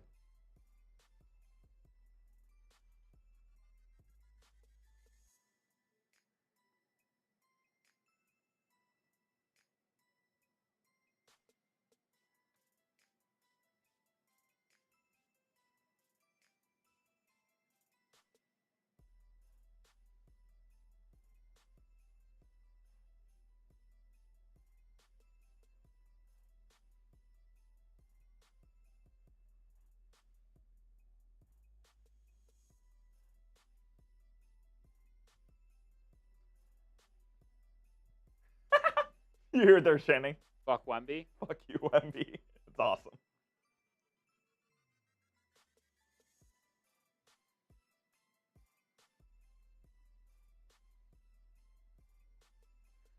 Cat makes the first free throw.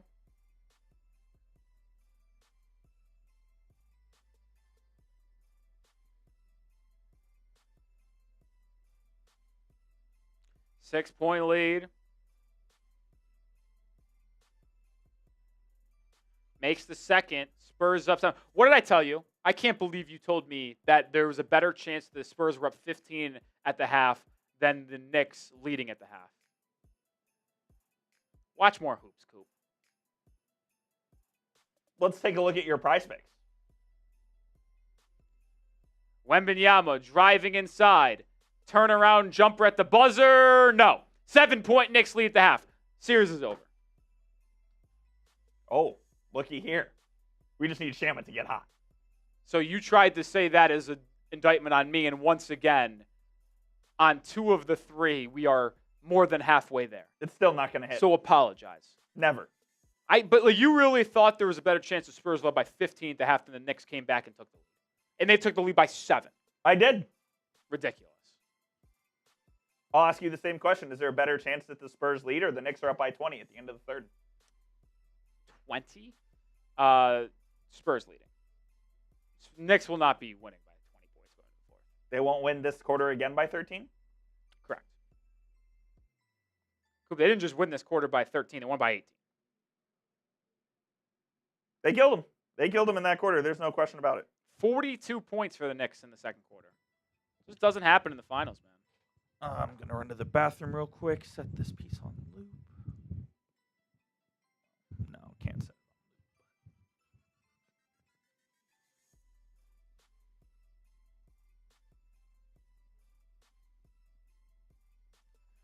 All right, I'll BRB and then we'll run through some stats. Just tweet it out. Same script for every NBA Finals game. Same thing every time. Nah, I'm good.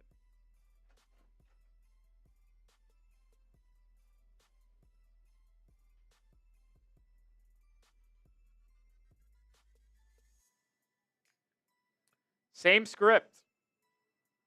We'll get into some first half stats here in a second.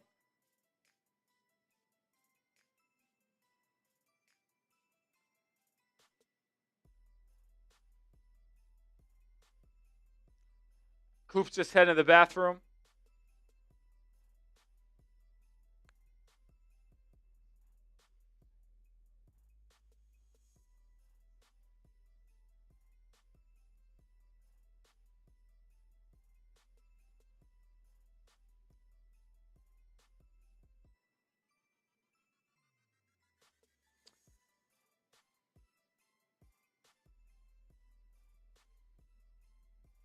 I just think this series is probably over. I hope I'm wrong.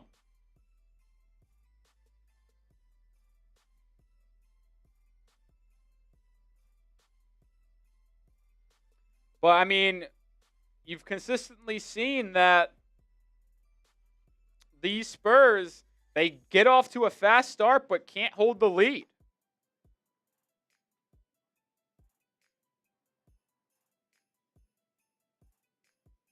They cannot hold it. Knicks locked in, man. Yeah, they were really good in that second quarter. Outscored San Antonio 42-24.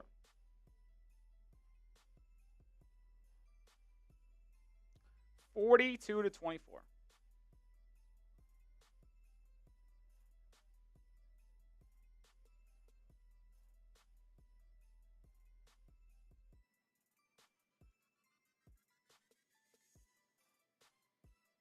How are y'all feeling about the game so far?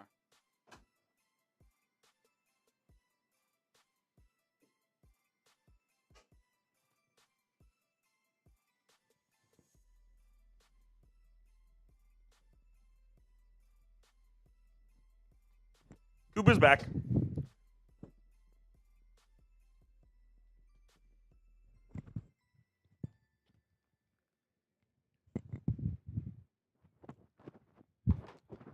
Their backs were against the wall going into this game.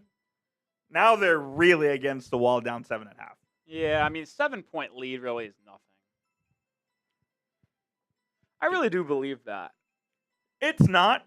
It could turn into 15 really quick, though. Or it could turn into them having a lead. I don't view anything other than double digits as anything crazy. Just because of like how volatile the NBA has become with the 3-point shot and how easy it is for teams to go on big runs. Like, you can in a minute go on an 8-0 run. You can. So like, to me, if an 8-0 run can take the lead or make it a one-score game, I'm not moved. Like, if I'm a Spurs fan, I'm not. Can I actually make a crazy statement? As annoying as it would be to be a Spurs fan down 7 at the half, I almost think I'd rather be down 7 than up 7. That is a crazy statement. I'll hear you out, though. It's because I think when you're... Here's my thing. Up 7 on the road in this type of environment, every shot they make is going to get the crowd into it. And I just feel like you are going to sense a little bit more pressure with a lead, with the crowd acting the way they're acting. But down 7, you have the opportunity to go out there and shut the fans up with a strong start in the third quarter. Because if you were up 7 at half and the Knicks come out firing in the third quarter, that crowd's going. Oh my God, the crowd's going nuts. The roof You're is second getting guessing. blown off. But now you have the opportunity to put the pressure on New York by starting off the second half strongly. Like, obviously, you don't want to be down 7 points. But I do believe, like, I actually, with how the series has played out so far, Coop, with the Spurs blowing a little bit of the lead, I think I'd rather be down 7. You always want to be leading in the game, but I see your reasoning there. I disagree. Coop, it's not all about the scoreboard and stat sheet. It's all about vibes. No doubt. Because vibes will ultimately get you to the W. The stat sheet won't. If you're playing loose but smart and confident, you'll win. And I just don't know if the Spurs, if they were up 7, I think they would be a little bit tight coming out of halftime. You know who we didn't see at all in that half? Harrison Barnes. I mean, he's a non-factor. Didn't play. He is a non-factor. I mean, it's all hypothetical, so we can't really talk about it. Do you think the Knicks would be dominating the Thunder like this? I wouldn't think so. Yeah, it's pretty surprising. It is pretty surprising.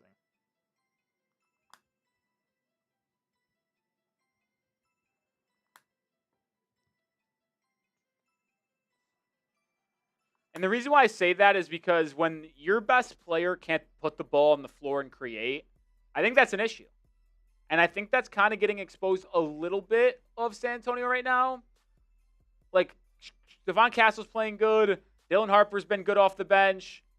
But, like, if your best player can't create for you and your teammates, well, then I just don't know about that.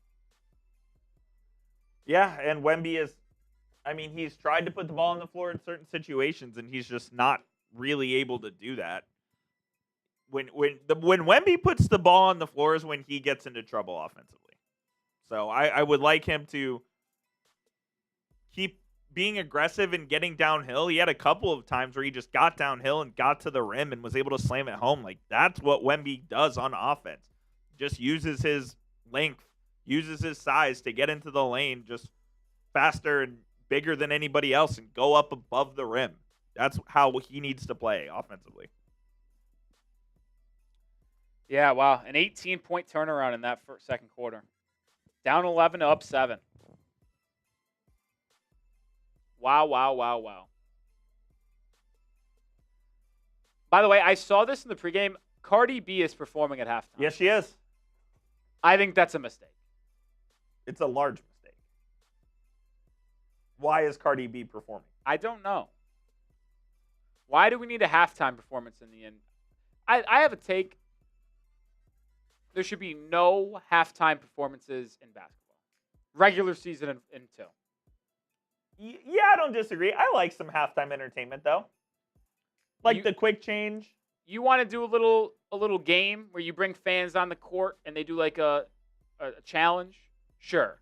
But I don't need... You're not a Red Panda person? I like Red Panda's cool. I don't need that. I don't need dogs jumping on basketballs. I don't need the hula hoopers. Like, just don't need it. You're not a hula hooper? Whatever those halftime. You're not a fan? And I feel bad for the dogs that are forced into that type of labor. Forced labor? They're not getting paid. They're not getting paid. Red Panda's cool, though. I would argue that the dogs probably don't live as good a life as they should. Oh, I bet they're treated very well. You think? Yeah. You don't think the training The training's probably a lot. is super vigorous and probably over the top? Probably a lot. But that's what those dogs are bred for as well, though. Bred for? Well, how about this story, non-golf related? Miles Russell. I don't know if you ever heard of him. Amateur golfer. Committed to Florida State alongside Charlie Woods, high schooler.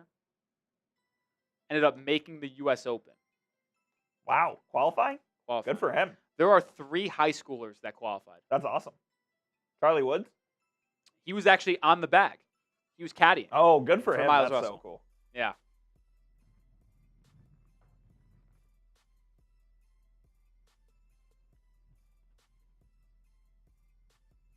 And that's my thought.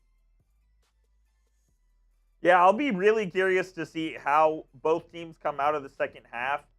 I think that both teams will keep the same starting lineups coming out. I don't see either Mitch Johnson or Mike Brown making an adjustment there, especially not Mike Brown with the lead. But man, it'll be fascinating to see what adjustments both coaches make and how San Antonio tries to claw themselves back into this game. Yeah.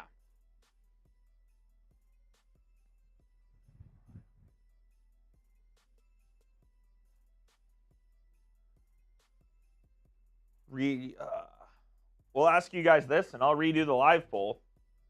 Who you guys got? NYK for the Knicks, SAS for the Spurs. Gonna reset the live poll here and get an updated pulse of the fans. We got 439 people in the building right now. Let us know.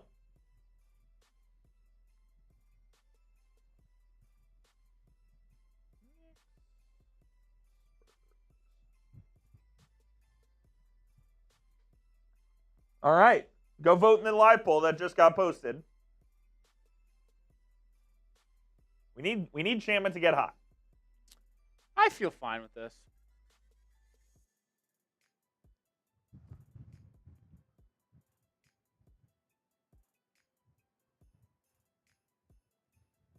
I feel good about this. You're going to get Landry Shamet Magnet Ball in the second half.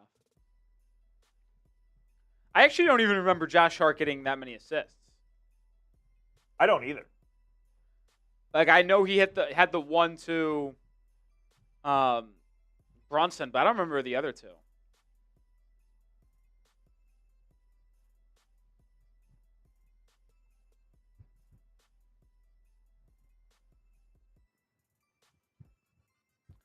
Neo says, Rolly, do you miss Bears now?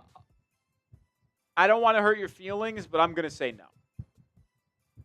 Sorry. I like my people over at Dolphins today. Good community over there at Dolphins today. I like my people.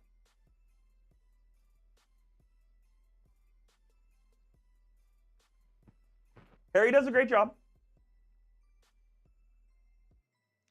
Apparently, Caitlin Clark had a game winner today. She's been playing really bad. Apparently. I was going to say, yeah, there's been a lot of discourse about her online. Some trade rumors involving her. Have you seen those? Trade rumors? Potentially. To where? The LA Sparks. What about the Dallas Wings? That would be chills. Caitlin, Paige, that'd be chills. Would they trade Paige's girlfriend for it? Would Paige be happy? I mean, probably couldn't even.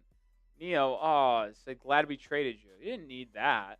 I mean, Damn. just because I didn't give you the answer? That hurts. That's rude. What do the Spurs need to do to get back in this game, Coop? What are your thoughts?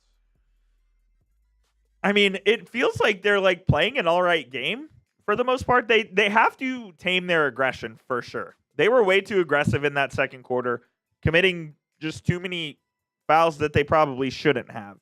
So I think if they do that, they've done a decent job limiting the turnovers here. They've got just 5 in this half, which is on pace for 10, which is like the number that you want.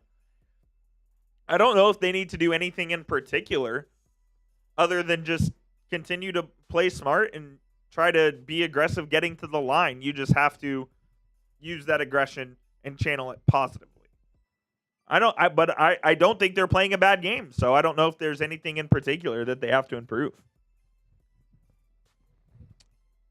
I'll say they need to, I think you can tell early, they need to go away from De'Aaron Fox.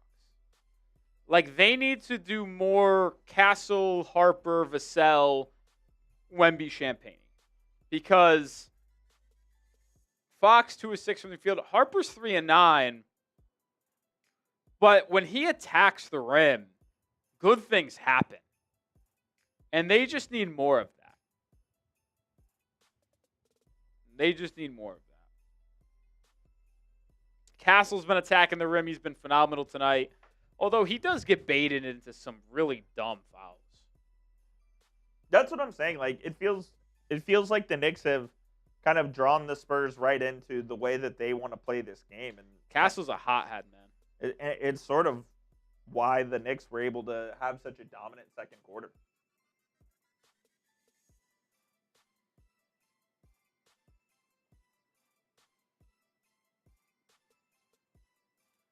I think we're about to get underway in the second half, I hope.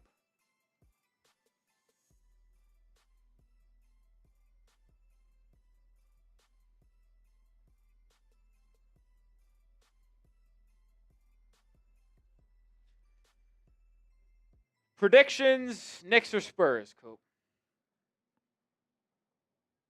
Spurs. Wow. Going Knicks. I picked the Knicks to win before the game. Pick them again. First half didn't change anything for me. I do think it's going to be close late, though.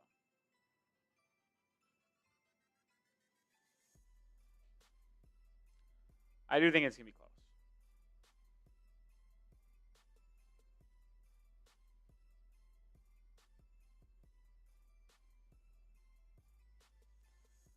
Idea. Cool.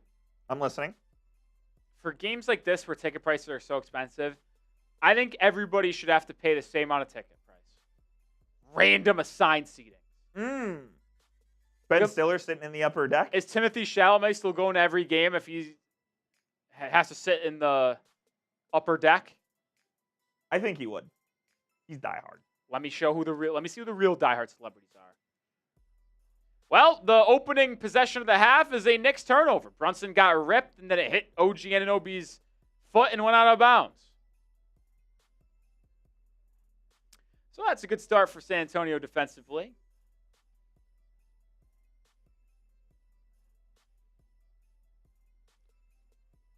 Well, on the other end, Castle got ripped, but De'Aaron Fox able to scoop up the loose ball. Finds Julian Champagnie, who gets inside and finger rolls it home with the left hand. So a stop and score for San Antonio coming out of the break. What I say, Coop, you're able to punch them in the mouth here and turn the vibes around in this game. Down 7, can't do it up 7. Champagnie been quiet in today's game. We'll see if he gets going. Wembanyama knocks the ball out of bounds. It'll be side out for New York, 10 on the shot clock.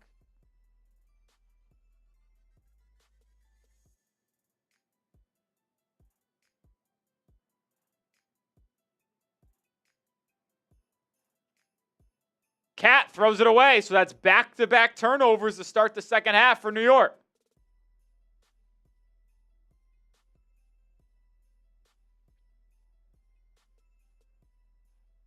Wemby, left open from 3, doesn't take it, now drives on Cat, stonewalled, swinging it.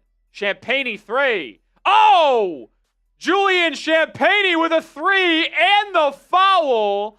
Brunson didn't give him a spot to land, so a 4-point opportunity for Champagnie, and I wonder if this gets reviewed. Yeah, I think it might. I mean, that is a textbook flagrant, and they are going to go. Instantly going to the monitor.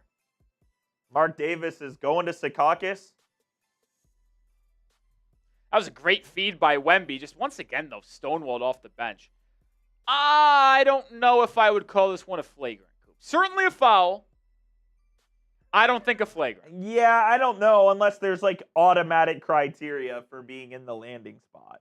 To me, I think it's more of like, never mind. I don't know. I think you go either way. Usually they call it an upgrade to a flagrant, Coop, when like the guy lands on the guy's foot. Yeah. Now, Champagnie landed actually on the calf of Brunson.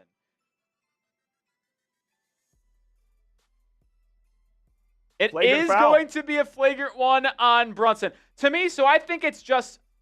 They deemed it reckless. I think they deemed it reckless, but to me, I think the baseline, it's subjective to a degree. It is. The baseline is if there's contact.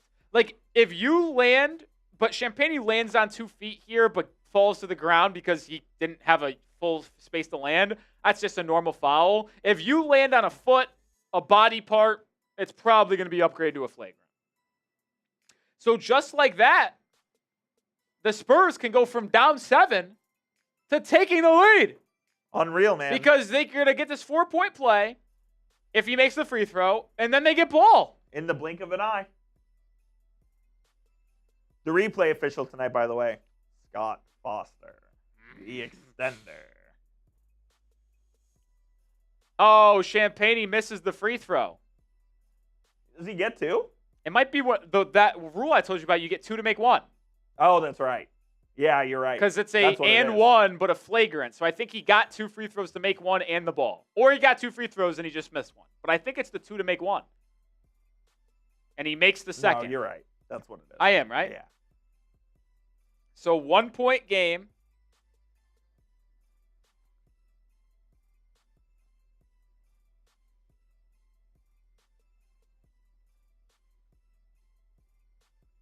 So Spurs have a chance to take a lead after being down 7 at the half.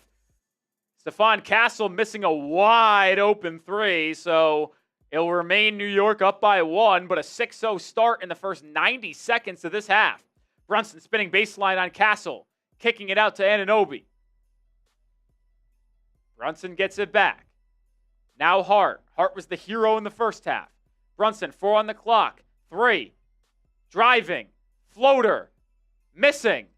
Hart comes flying in for the rebound. Brunson gets it, and he hits the little 5-footer.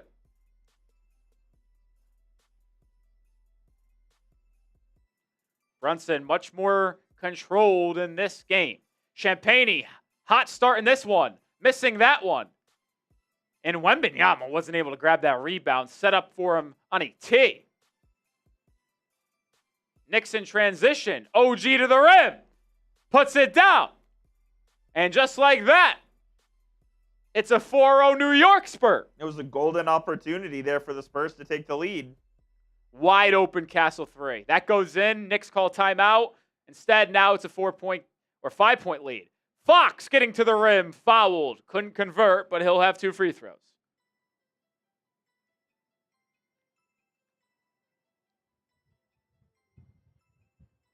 De'Aaron Fox been absolutely horrific in this game once again.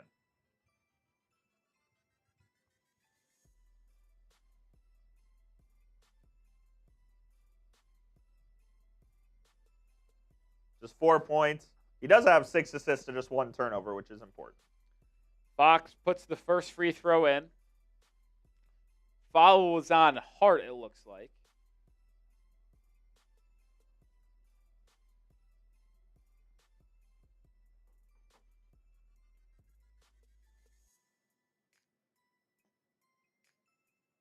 Fox makes it a 1-possession game. This game is not over yet, folks. Spurs come out with a nice little uppercut to start the third quarter. Can they hang on and continue delivering body blows to work their way back into the lead in this series? Brunson throws it away. Steal, Wembanyama. Knicks or Spurs have numbers in transition. Vassell fouled. I would argue this is a take foul, but I think it was in the act of shooting anyway, so it really won't matter. Could they call it a clear path? I don't think so. But Josh Hart clearly just tried to foul him to try to prevent him from getting a layup, which, fair. It's the smart thing to do. But good defense here by Champagny. Brunson tried to force a pass inside. Wemby's long-ass arms knocked it away. Castle hit the deck and started the fast break for San Antonio. Vassell can put the Spurs back within 1.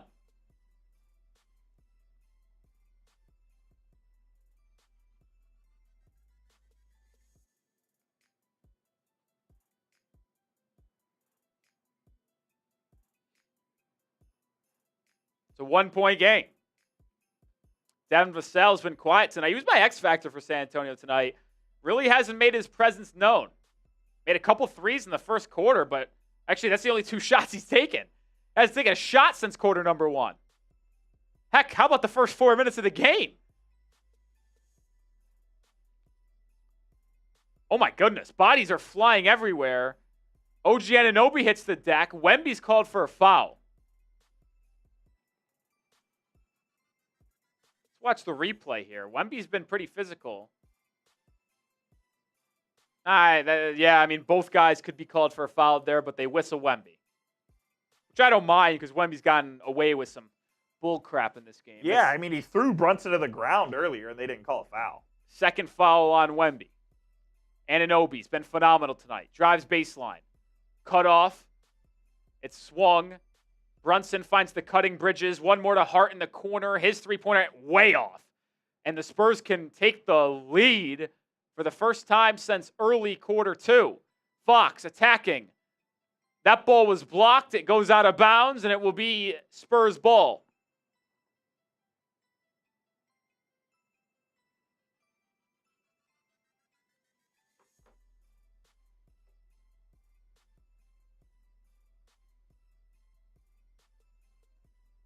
Castle to inbound. Gets it to the curling Vassell. They work it back out and reset. Castle, Euro step and kick. Fox, corner 3. No.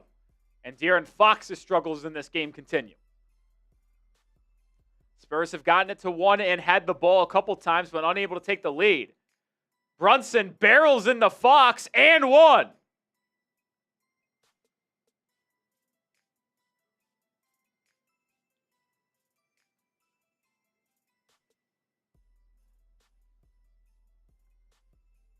I'll tell you this. That should not be called a foul. He bumped them. Brunson initiated all of the offense, was driving out of control. I don't understand the block charge rules. So is the defender not entitled to any space? Because Fox didn't lunge. He was backpedaling as Brunson went into him. Brunson's best game of the series so far. 20 points on 50% shooting. Wemby, pick and pop. Free throw line jumper, it goes.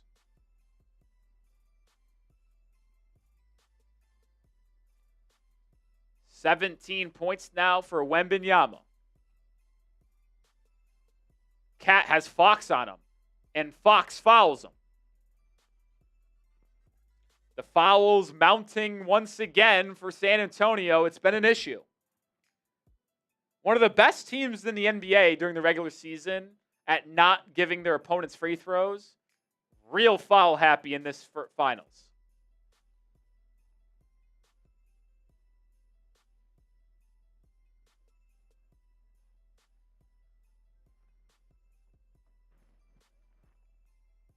Keldon Johnson in.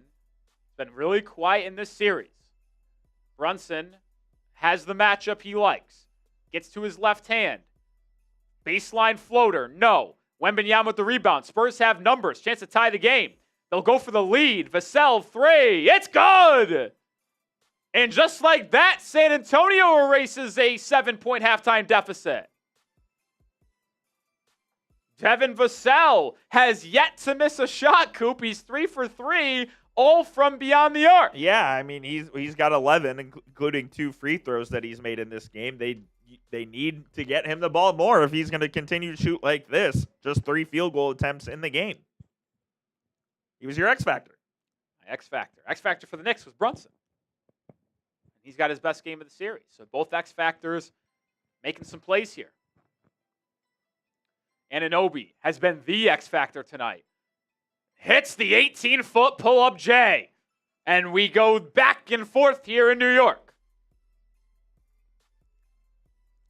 Keldon Johnson attacking Brunson, spinning inside, fouled. Free throws coming for Keldon Johnson. I will say, 6th man of the year, didn't deserve it. If he's going to be guarded by Jalen Brunson, he's got to go at him. He's got such a size advantage, not only in height, but physicality. Go right at Brunson. Absolutely. He's got to use his minutes effectively here. If they're going to put the smaller Brunson on him. I literally was about to say this, but you were talking. I was going to say I'd put $1 million on him not making both of these free throws. He misses the first. I mean, how about Dylan Harper, the rookie, seeing that Brunson was on Keldon Johnson in the corner, isolated, getting the ball, and just immediately saying, have it right back. He misses both. There's something about Keldon Johnson's jump shot form at the line in standard that gives me absolutely zero confidence that it's going to go in.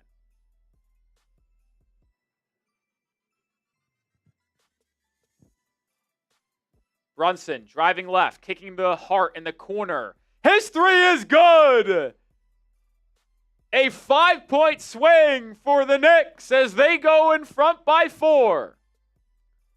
Castle getting downhill. Oh, missing the layup. Beautiful move, but couldn't get it to fall. And then Brunson throws it away. What are you doing? There's been some, weird, what are we doing turnovers in this game by hell New of a York. game, though. The Knicks could legitimately up by 8 points or more if they weren't ridiculous with their turnovers. I think I've counted 4 or 5 turnovers where they've legitimately just said, here you go. Yeah, giving the ball away. It's not even like the Spurs have made any good defensive plays. It's miscommunication throwaways. It's been nuts. We'll head to our first time out of the second half. It'll give us an opportunity to tell you about our sponsor, which is Prize Picks, the #1 daily fantasy sports app in America. Just pick more or less on 2 to 6 player stat projections and cash in on your ball knowledge. I've got a lineup today, and I'll tell you what, if Landry Shamet knocks down some threes, I feel good about. Josh Hart's 1 assist shy. Wembanyama's 11 points shy. He's on pace there. Just need Shamet 3 threes here in the second half. Would have liked to be at 1 right now, but all it takes is a couple possessions. We know hot Shamet can get. Join me and millions of others playing Prize Picks on the daily. Get $50 in lineups instantly when you play your first $5. That's just got to use code HMA. That's $50 in lineups when you use code HMA. Just play your first $5 and you'll get that $50 instantly. Link is in the live chat and description of today's stream. Appreciate any donations to the channel as well, as we are here live for the NBA Finals. We'll be live for every single game. We'll be live for the NBA Draft, NBA Free Agency as well. We'll be here. So lock us in for the best NBA coverage this offseason.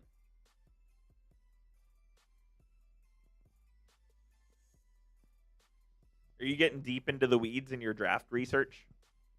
Yeah, I'm about. I really ramp it up around mid-May once I get more of knowledge on. Like I already keep like some background information, some thoughts, notes written down. But then once the NBA Combine happens and I get measurements, I get athletic testing, I really ramp it up. I'm at 25 fully written up scouting reports right now. I got a mix of first round guys and second round guys. I was going name based at first, but then I started saying, all right, let me just get some of the top guys deep dive written on and then work my way down. Tell you what, I already told you a month ago that I was going to be really low on Nate Ament. It's even worse than I thought. Really? Yeah, I did that one this morning. Like, there's a reasonable outcome for Nate Ament to be a fine NBA player. But if you think, I just don't see any world where he's a top 3 guy in a championship team. Like, he could be a solid role player. I mean, he's 6'9" Right. without shoes. If he develops an elite catch and shoot 3, he can, and he's got some nice playmaking to him. Like, he can put the ball on the deck.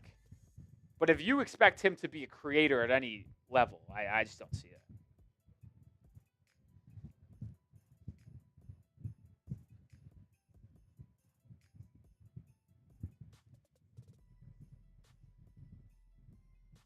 Don't see it. Draft in 2 weeks and 1 day. 15 days. Yep. 15 days away.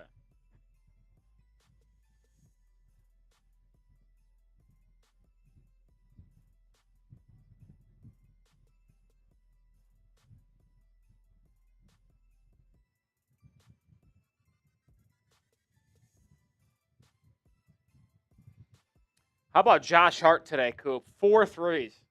He's been unbelievable, man. This is his best game of the finals. He's been the hero. It's a 4-point Knicks lead.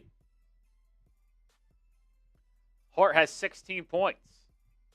Castle lobbing for Wembanyama. He misses it, but then Harper puts it back up and in. I mean, how does Wemby miss that?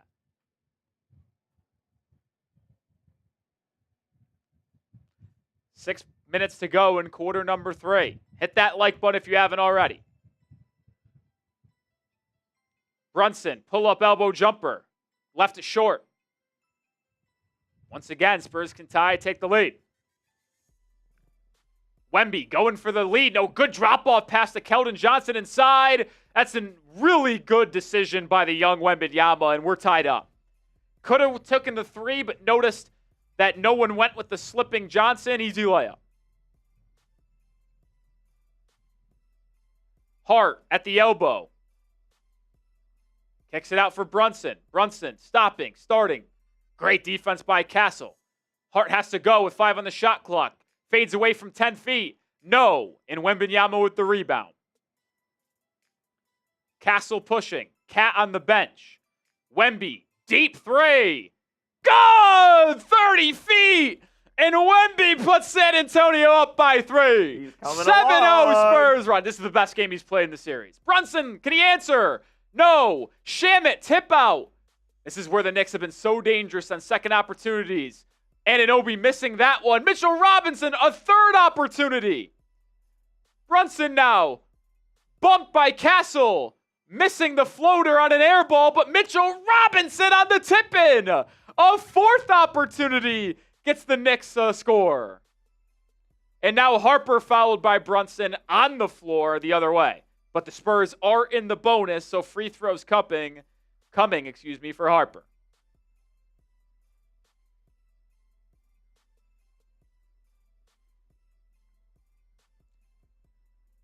Mitchell Robinson with multiple offensive rebounds on that last possession, and that's why Knicks fans, well, boy, do they love him. Looks like Brunson's going to take a seat on the bench here. They're going to go with that lineup, I think, that is just dominated game in, game out of Jose Alvarado,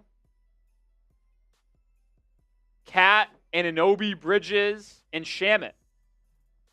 That's also the fourth foul on Brunson, by the way, as he was called. Harper gets the friendly roll off the front red.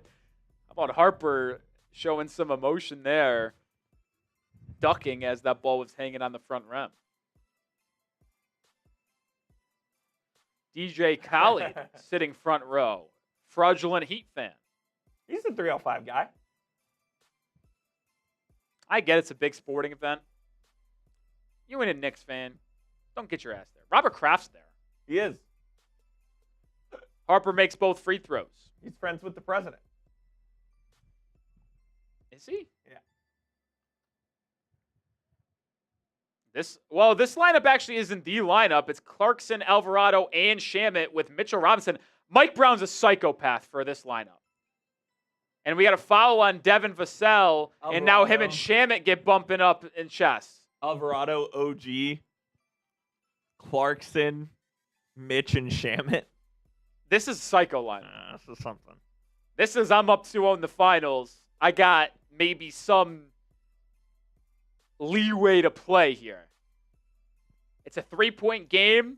Why? This is a crazy lineup. It's insane. I tell you what, for as long as this is in, okay, it's not going to last long. All right, here we go. It lasted all but 10 seconds.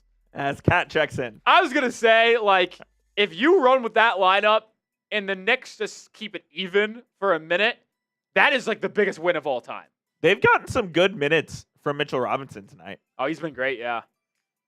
Both teams are in the bonus. Alvarado was awesome in that second quarter, but an errant pass there, Jordan Clarkson able to control it. He now goes to the rim, misses, but he gets his own rebound and puts it in. It's been some offensive rebounds here in the second half for New York. Good defense. How about Jordan Clarkson being able to move his feet, staying in front of De'Aaron Fox? It's Keldon Johnson now inside. And there's a foul, Landry Shamet. I can tell you one thing, folks. The officiating is becoming a little bit more tight, trying to limit the physicality here down the stretch. It is becoming a story. Mike Brown is having discussions with Mark Davis right now. It feels like they are just calling much more contact than they were even earlier in the game, to be honest. No, yeah, absolutely. Yeah. Keldon Johnson just missed 2 free throws a couple minutes ago. Makes that one. Spike Lee's wearing a Pope Leo jersey. Weird guy. Number 14 Pope Leo Knicks jersey. That's crazy. Weird guy. Representing the Pope. The Pope's from Chicago. Pope's a Bulls fan. Keldon Johnson misses the second free throw. He's 1 of 4 at the line in this half. I tell you what, there's not a player that is less deserving of an award than Keldon Johnson winning Sixth Man of the Year. Wonder why you think that? Well, because he's objectively not undeserving of it. And if he pitied for the award on a media appearance, saying because his team was number 2 in the Western Conference, he deserved it. Sham? Jaime Jaquez would not have put up this many stinkers in a row. Jaquez was one of the most He put up players. A season long of stinkers. What are you talking about? Last year. Yeah, last year. Talking about this year. He would never.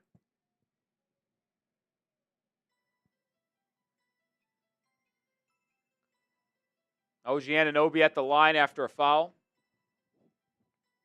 Shamet cooked us. I mean, Keldon Johnson to his team is not important. Jaquez was like our third best player. Keldon Johnson's like number 7 on his team. He's never the best player off the bench on his team. How okay is that? How about Dylan Harper going right at Cat and putting it up and in?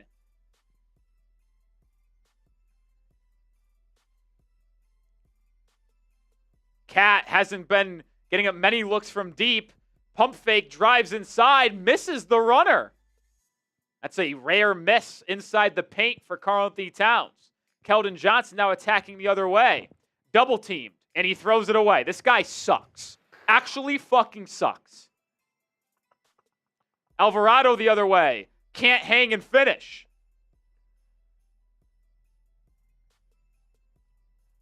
Harper.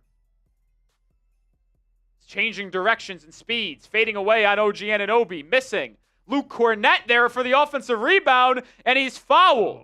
And he hits the deck hard, holding the back of his head. Luke Cornett's been very up and down in this series, but good couple minutes here as we're going to head to a timeout. Spurs lead by 3, down by 7 at the half. We'll come back from this TV timeout with 2 Luke Cornett free throws. I think we're in for a hell of a finish once again. Correct. That's what it seems like here. And I'll take the Knicks. I'm sticking with the Spurs. I picked the Spurs to win the game, so I'm going to stick with them. I'll just stick with the Knicks because I think we've just seen any time in this postseason where it's been tight in the fourth, they just find a way to win outside of Game 3 in Atlanta. And Game 1. Game 1 was really close against Atlanta too. Yeah. So the 2 losses the Knicks have had in this entire postseason have been extremely, extremely close. They have to lose at some point, right? You would think. I mean, yeah. But maybe. Maybe not. Oh my God, apparently they showed Cardi B and Charles Barkley said, I don't know if those those might be Cardi D's. I gotta listen to this. Oh, Barkley.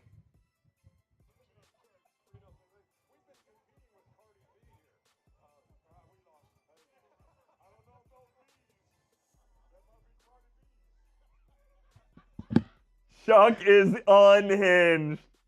Apparently Shaq has been just staring at. Oh, I saw staring at that. Horn dogs, man. They might not be the best in actually giving you don't go with them for the NBA analysis. analysts. They're just hilarious. They are the most entertaining sports show to ever grace the planet. It's awesome. It's awesome. Like First Take was elite in its prime. See, I was never a First Take guy, but it was obviously entertaining. Inside the NBA, absolutely nothing like it. Charles Barkley doesn't watch basketball. I don't even know if I'm curious to know if they actually watch when they're doing their studio Correct. shows in the regular season. I don't know. They absolutely don't. You don't think? They have the game on the monitor. They are not paying attention. Yeah. Ernie is. Yeah. Kenny is too. Kenny probably is. Kenny gives legit breakdown. Shaq and Chuck, no chance. Yeah. No chance. They're hysterical, man. Oh, it's unbelievable. You know what's a super underrated sports talk show? What's that? It was before Max Kellerman went to First Take. I forget what the name was called, but it was the Marcellus Wiley, Max Kellerman, Michelle Beadle show. Yeah, the one that was like at noon or whatever. I know what you're talking about. That show was really good. I was never a huge Beatle fan. And now but all 3 of them are unhinged. Yeah. They've all lost the plot. But they were really good in their prime, man. What's Kellerman up to nowadays? He does a lot of work with like Rich Paul. Oh, okay. He had like an embargo where he couldn't work. A non-compete, I suppose is the right way to say it. Non-compete, yeah.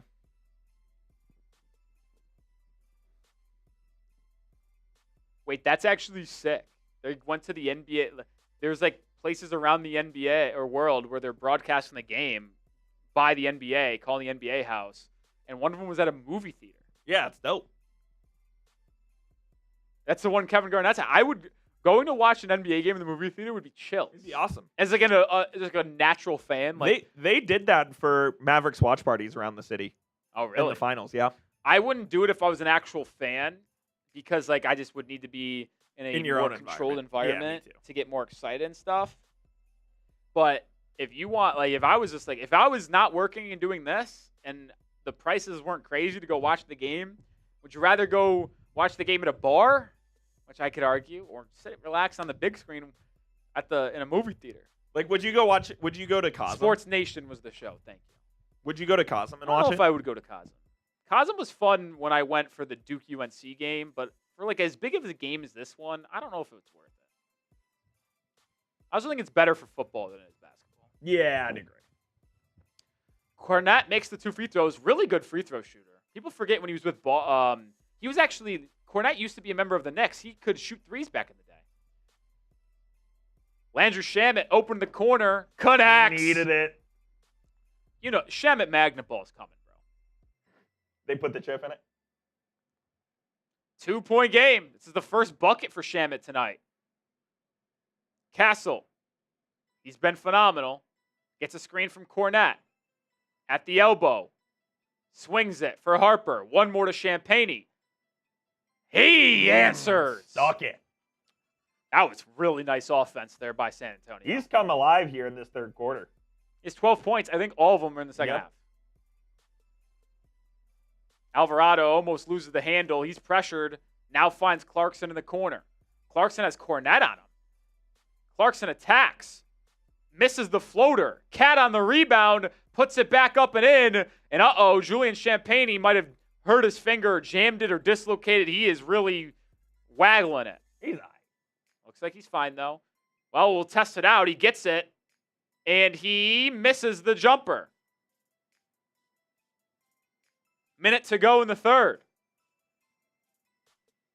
Shamit gets a screen. Now finds Cat. Cat sees a pair of bodies. Double teamed. Really double teamed. Has no outlet. Now finds Clarkson. 4 on the shot clock. This possession has gone nowhere. Clarkson 3. Of course it goes in. Ball game. Ball game. Actual ball game. The worst possession in NBA Finals history just resulted in a 3. Clarkson's got 10 points in 11 minutes. That possession is legit worse than just throwing the ball out of bounds. Tie ball game. Spurs going to go 2 for 1 here. Harper with a step back. The answer! I mean, that's balls right there to step up and answer that. I can't believe that shot from Clarkson just went. Might be one of the most ridiculous shots I've ever seen. My God, Mike Brown is on the Spurs side of the bench. How is that allowed? That's ridiculous. Bridges, pull-up free throw line jumper. Pair. He was legitimately on the other hash mark. Correct. Spurs will have the lead going into the fourth. Will it be 1 or more? 5 on the clock. Harper gets a screen. Sidestep 3, right wing. No. And we ended the fourth quarter with the Spurs up 1, where Roley was right again. What was more likely, you asked me at halftime? Spurs lead or Knicks up 20? And what did I say? I picked the Spurs to win the game. It's a 1-point game entering the fourth. Time those fours. Boom. It's fourth quarter time. I got Time and the Buckeye in there. I see Charlisha. We've got 700 people watching. Spam those 4s in the chat. Let's get it going. Let's get it going.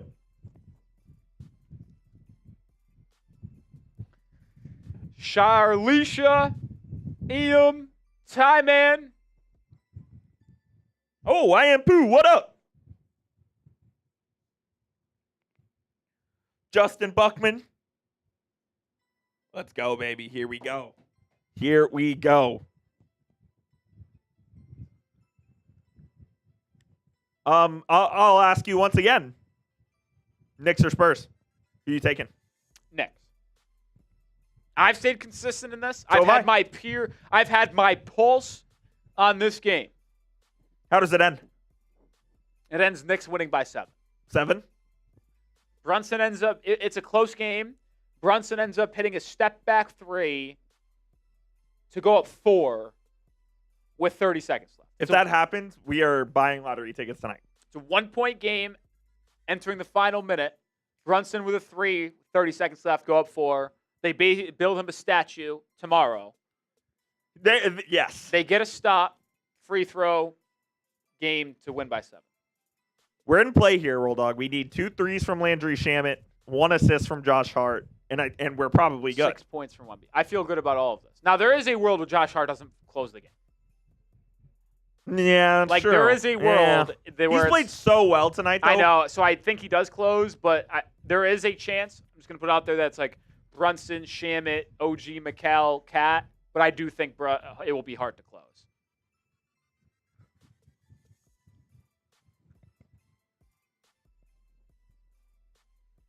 Who you guys got? SAS for the Spurs, NYK for the Knicks. Let us know. 12 minutes of hoops remaining.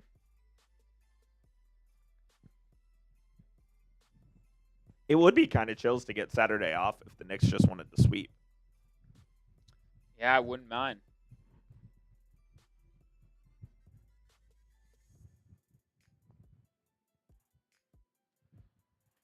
I wouldn't mind. I mean, there's two sides to each coin. No doubt. I like all these games have been great, though.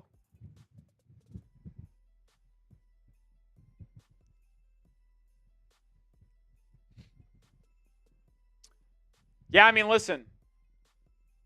I think we might have the most – if the Knicks end up winning this game, will it be the most competitive 3-0 series of all time? Yeah, I mean, Because, all of these games have been just so close. When teams go up 3-0, there's usually a reason. It's because the one team is just significantly better than the other. But if we're just going to call a spade here, if the Knicks win and go up 3-0, it's because the Knicks are like, if you're going to get a pie chart of 100 points of like who deserves much, it's like 52-48. Correct. It's very close. All three of these games have been close. The Knicks have just executed better down the stretch. Made the plays down the stretch.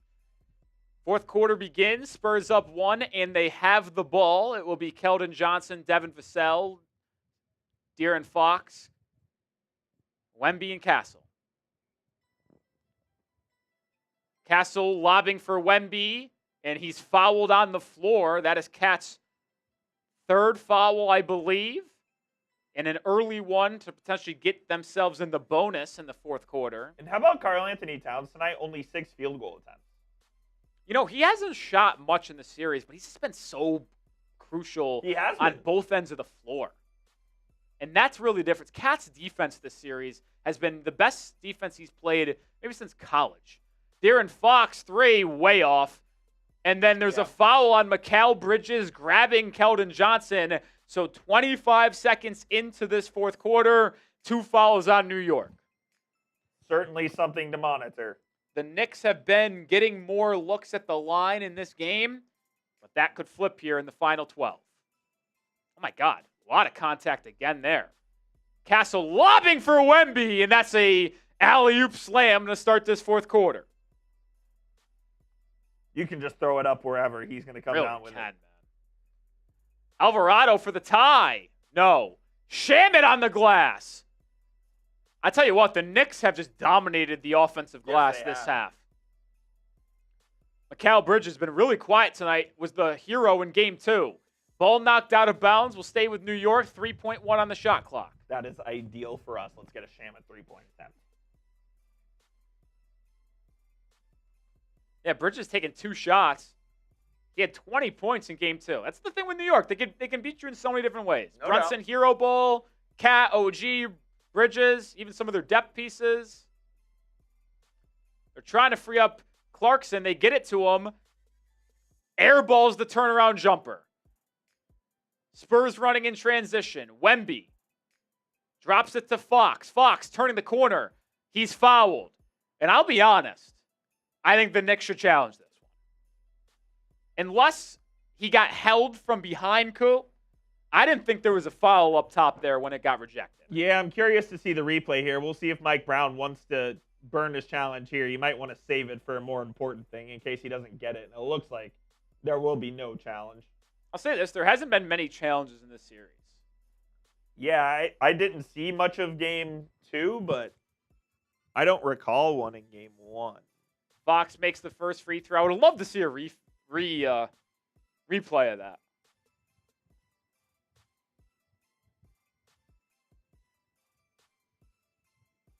Look, the Spurs have to consider whether or not they're going to close with him.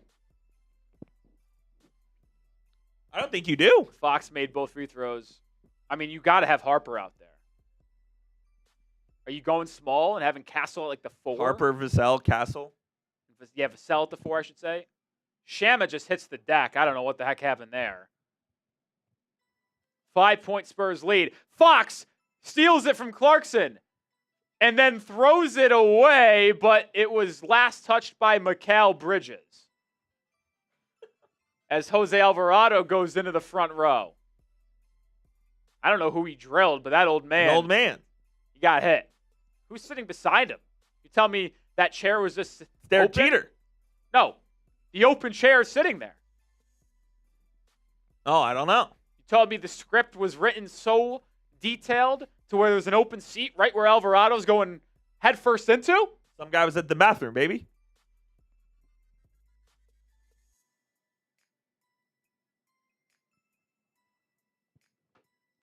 Jeter hasn't watched a Knicks game all year. Completely agree.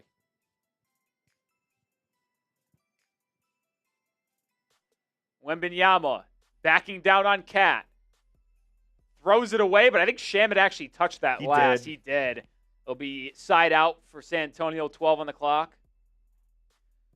I mean, I wouldn't say the Wemby hype is for nothing, High Wisdom, but yes, there is no debate in my opinion that Nikola Jokic is better. 10 on the clock. Wemby. He's going to pull up. Right wing, isolating, step back, swing to Fox. Fox is going to hoist. 4 on the shot clock. No. But Castle gets the offensive rebound. And then he's blocked on the putback attempt. What a play by Mikal Bridges. Josh Hart back in for New York. If Cat cuts to the rim, he had a backdoor attempt. Instead, he's trying to get it to, or trying to face up. Now Bridges attacks Keldon Johnson. Corner for Shamet. Shamet has to hoist. Air ball. The defense for San Antonio has been tremendous. Spurs in transition. Fox driving. Finding the trailing Wemby. Wemby. Hounded by Alvarado. Over to Castle for 3. No. And here has been what has happened to San Antonio gone cold. all series long. Ice cold from the field in the fourth quarter. But the difference is New York unable to buy a shot. Bodies everywhere. And Wembanyama the other way is fouled by Landry Shamet.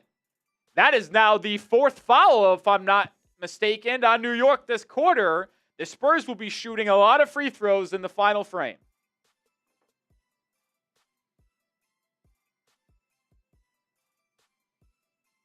Yeah, they're in the bonus going forward. 9 minutes left in the game. Jalen Brunson makes his return.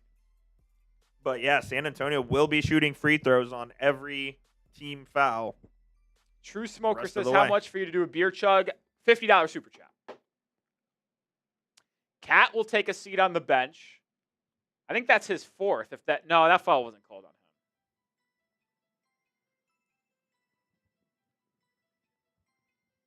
9 minutes to go. 5-point Spurs lead. Champagny back in.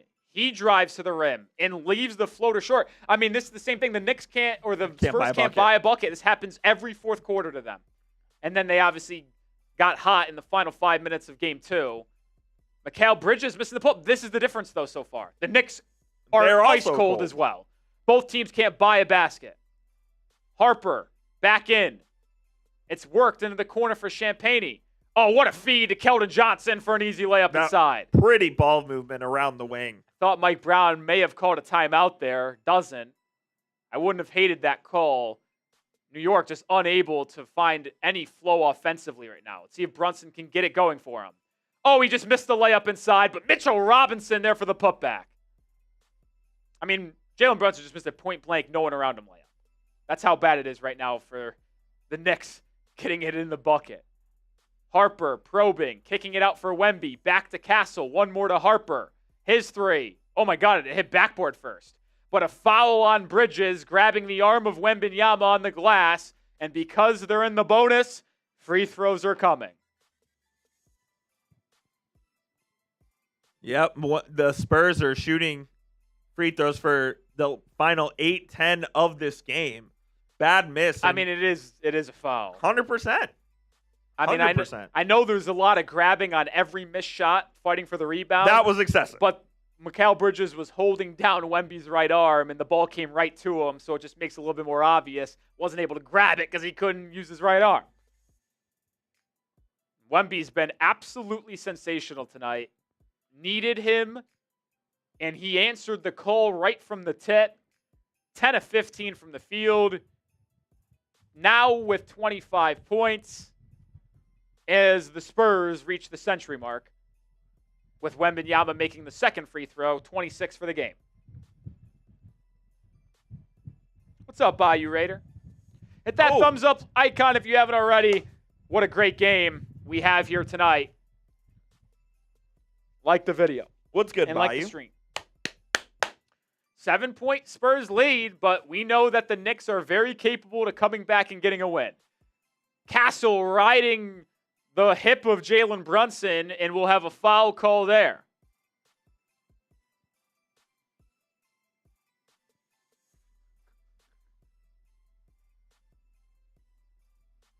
This is just hysterical, this crowd at MSG. Side out from Brunson. He'll get it into Robinson. Get it right back to him. Brunson got Castle on his back. Kicks the Hart for three. No good. I tell you what, I know Brunson's a point guard at Hart. I think he had an easy 6-foot floater, but he passed it up for a Hart three. Josh Hart's made 4 threes today, but that's not the shot. Oh, no. Oh, yeah! Victor Wembanyama launching a three plus the foul. He's a little banged up, fell hard on that tailbone, but he's got a 4-point opportunity here. And I'll tell you what, you want to talk about a reckless closeout? It's that one. That should be a flagrant just like the one earlier. And they are going to go review this. He's okay. I don't know if I've ever seen a harder foul on a three. Mitchell Robinson crushed him down low. Oh, yeah, it's like knee to knee. I mean, Mitchell Robinson's chest is hitting the chest of Wemby. That will be a flagrant. I have a hard time believing that wouldn't be. So this could be a Spurs 11-point lead and the ball here in the fourth quarter. We'll tell you about our sponsor on today's stream for the final time. That's Prize Picks. Grenade lob to Coop. Today's show is sponsored by Prize Picks. Use code HMA to get $50 in lineups after you play your first $5 lineup. Super easy to play. Just pick more or less on 2 to 6 player stat projections. And if you get your picks right, you can cash in. You can play in all 50 states as well. Wherever you are in the United States, Prize Picks is there for you. It's not just basketball. They've got hockey. They've got the World Cup coming up. They've got everything for you over on Prize Picks. Our lineup for today's game. We're looking okay. We need Landry Shamet to get hot. We've got the more on Josh Hart assist at 4.5. He's got 4. We've got the more on Landry Shamet, 2.5 3-pointers made. He's got 1. And Victor Wembanyama with that 3 just hit his more. He's got 29 points and his projection was 27. You can go copy our picks over on the social feeds feature or go make picks of your own. Just do it over at Prize Picks. Download the app. Use code HMA to get $50 in lineups after you play your first $5 lineup. That link is in the live chat in the description of today's show. Appreciate Prize Picks. I mean, what a game for Victor Wembanyama. He has been phenomenal tonight. 2 blocks. I mean, this is why people have crowned him the next GOAT. Like, people really have. And you're seeing why today. A really nice mix of finishing at the rim. I think in the first half, got some easy looks at the rim, finding mismatches. Yep. Had a nice couple controlled but physical drives to the rim. Much more confident with his jump shot today. You know, Wembanyama's only got 1 turnover. He's had a little bit of a turnover issue the first few games. I'm not going to go too much in on this, Coop, but it does feel like he has slowed himself down a little bit today. Absolutely. It feels like the game is coming a little more natural to him. He's not pressing as much, and he's truly just playing his style of game, and it definitely feels like that is paying off here for the Spurs in Game 3. It's not over. We've seen crazy runs in this finals and during this playoffs from the Knicks, so I won't declare it over by any means, but man, Wemby's trying his damnedest to get this series back. How about this, Coop? I'm hearing that this shot has been taken off the board because Keldon Johnson pushed Mitchell Robinson into him. And that is correct. So it is an offensive foul, wipe away 4 points potentially for San Antonio. I'll tell you what. It's over. If the Knicks win this game, that exact reason is why. Are the officials giving the Knicks the title? No, that's the right call. I know it is. But, like, what is Keldon Johnson doing? What a big-time challenge by Mike Brown. I'll tell you what, Knicks have an opportunity to really instill some fear in San Antonio. You have to think the Spurs would be second-guessing themselves after that. And there we go. Brunson to the rim, and Mitch Johnson quickly calls timeout. Use it or lose it. I tell you what, that's a legit what is that, a 7-point, 8-point swing potentially? What's up, intern Parker? Am I tripping, or was that not an offensive foul? He extended the arm. Oh, 100%. On Wemby? On the shot? Keldon Johnson. Keldon Johnson pushed. Oh, it was on Keldon? Correct. Oh, okay. Never mind. I thought they called it on Wemby for kicking his leg out. No. No.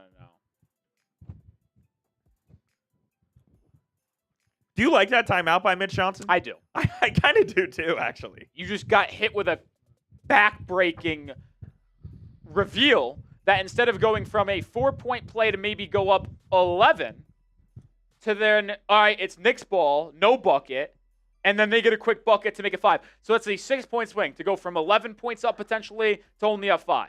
You got to call timeout, settle down the troops, especially with, this New York team, man, they can hit you in a flurry. Quickly. They've done it before.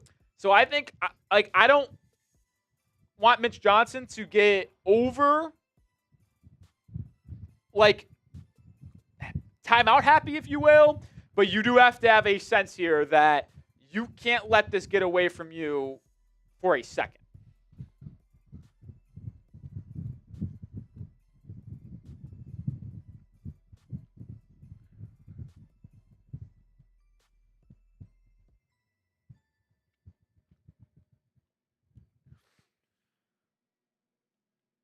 Are you still sticking with the New York Knicks? Yep. Will you live them? Nope. Sticking with mine.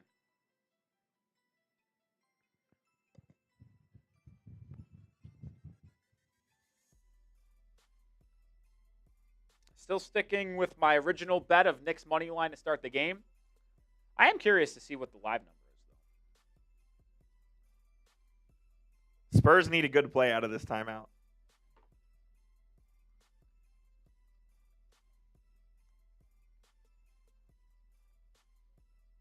Marsh doing a short live from the arena. It's crazy.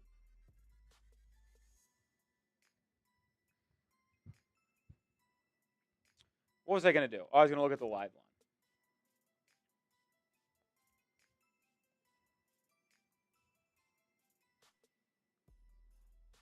Wow, Knicks are plus 233.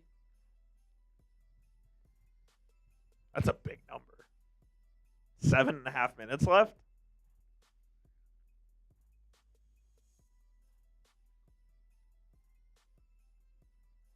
I have placed.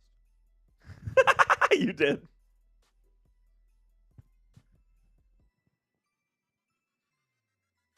Do you still stick by 7? Yeah, actually, I do. It's the same thing.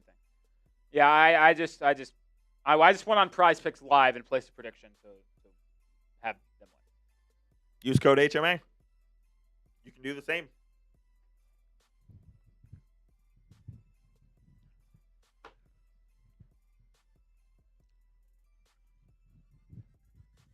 Jordan Brink was the assistant who told Mike Brown to challenge that foul because of Keldon Johnson with the shove, and boy, is he going to prove dividends there.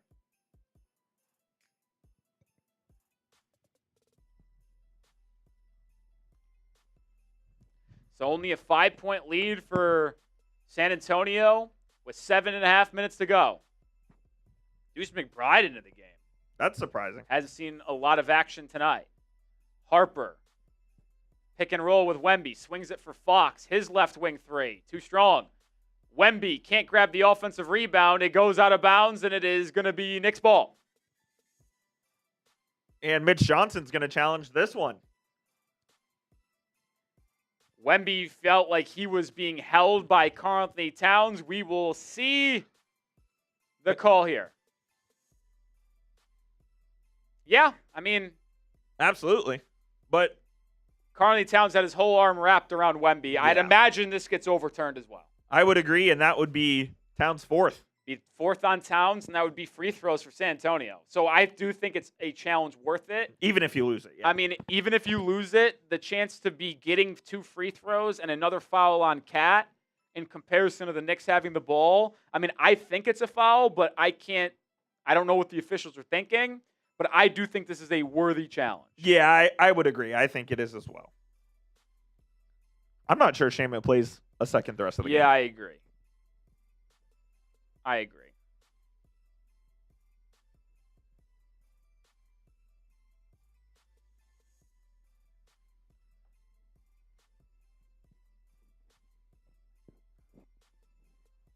We'll see what Scott Foster, the replay official in Secaucus, has to say about it.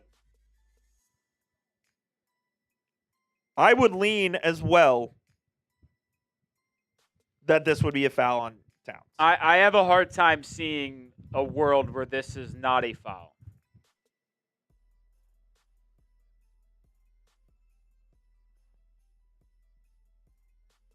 Yep.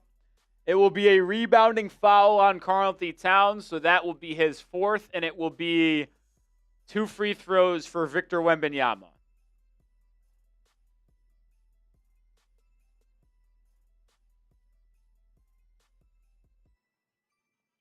Yeah, no doubt. Great. That's the correct He actually call. got his left hand hooked on the left side of the arm and grabbed his right shoulder. I mean, I'll say this, though. Like, I truly do believe, like, 80% of the time, Coop, these coaches could challenge any rebound and say there was a foul and probably get it overturned for that. There's so much contact on every loose ball. So Wembanyama at the line for 2. Chance to settle down San Antonio. And you know what?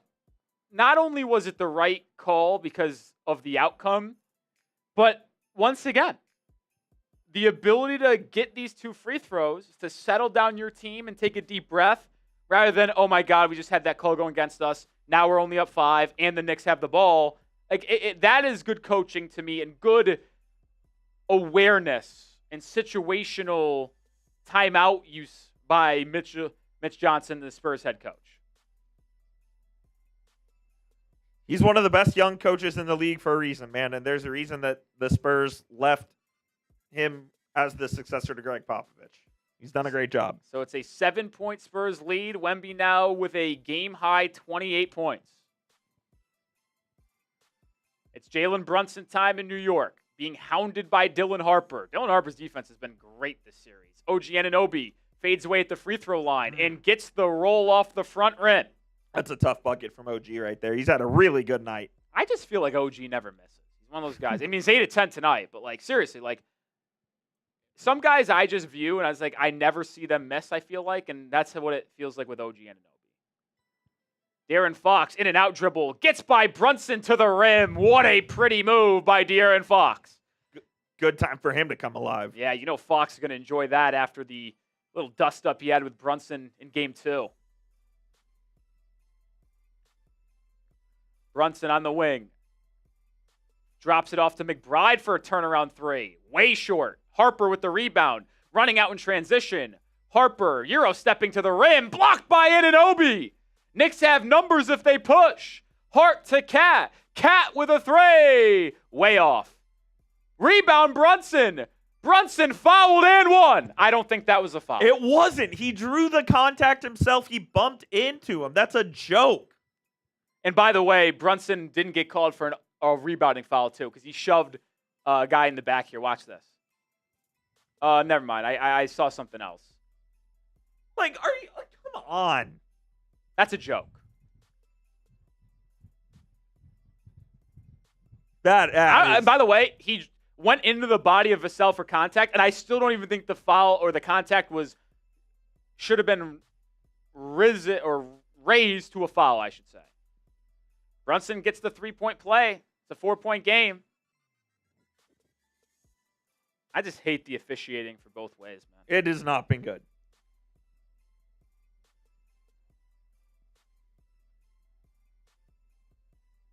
Fox lobbing for Wemby. Oh, how did he tip that in? Like, I'll be honest, like that was an impressive one to me because he had to use some elite body control with that size to get that to fall.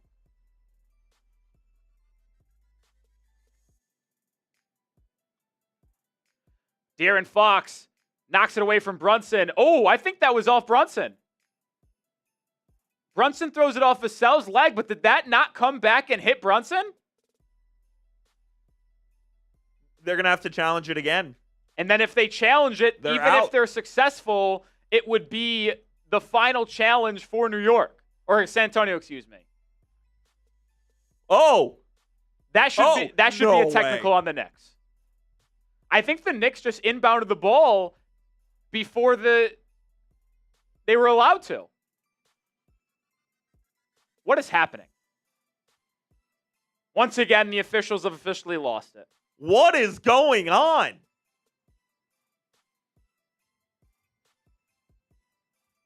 So, one, it doesn't sound like there will be a challenge of this call. Correct. But it does look like we'll get a new inbound from the side. I think the Knicks inbounded the ball. I don't know how the ball was given to a Knicks player, but they inbounded it before the officials were ready, and the Spurs. Landry Shamit's back in, by the way. In over Mikal Bridges. 5 on the shot clock. Anunoby with a step-back 3. That one can't fall. Hart with the rebound. Kick out Shamit 3. In and out. And the ball falls to San Antonio. That one felt like it. We needed that. Because that would have been good on Hart assist and put us within 1 on Shamit. Fox inside. Left it short on the jumper. Rebound New York. 5 minutes to play in game 3. Brunson just lost the handle.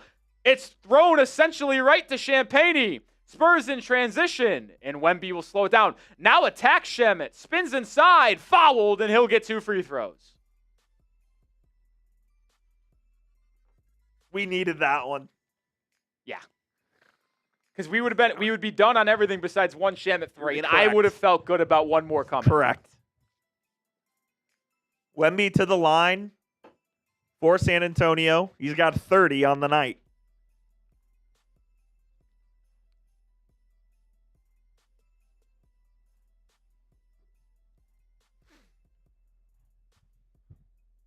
Makes the first one. Wembanyama has been the best player in this game. Certainly his arrival to the finals, if you will. Was good in game 2 down the stretch, but had that costly turnover. Like, obviously, things would play out so much differently, Coop, but what if he doesn't turn that ball over? What if the Spurs win game 2? Yeah. Obviously, this game plays out so much differently. Could they potentially go up 2-1 in the series? Or, it's just so many different things. Total different story if they end up winning that game. Wemby makes the pair, 108-100. Under 5 to play. Shamit come back out there? No, he stays in. Brunson turns the corner, gets inside, hangs, and misses the shot. Once again, Jalen Brunson objectively has not been good. Dylan Harper with a spin move inside, loses it, goes out of bounds. Will stay with San Antonio. I'll tell you what, Knicks already used 1 challenge. They could review this. I'm not so sure that wasn't off Harper. This game has been really long. They are going to challenge this, I think. So even if the Knicks are going to challenge it. Well, I don't know if I'm not sure if they're going to challenge. I don't see a green light, actually. So it might just be a timeout. So we got 8-point game with 4.5 to play. Who you got? Hit that thumbs up icon, subscribe, and let us know who you got. We're going to give shout-outs in the chat. You got to be subscribed to be able to comment. We're going to sub-only mode.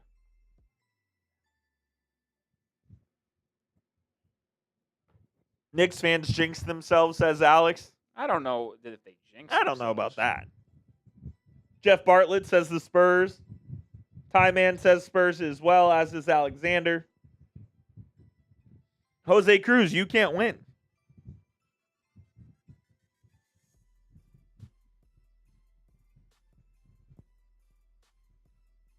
Richard says a lot of time left. There's a lot of game left. There is a lot of game left.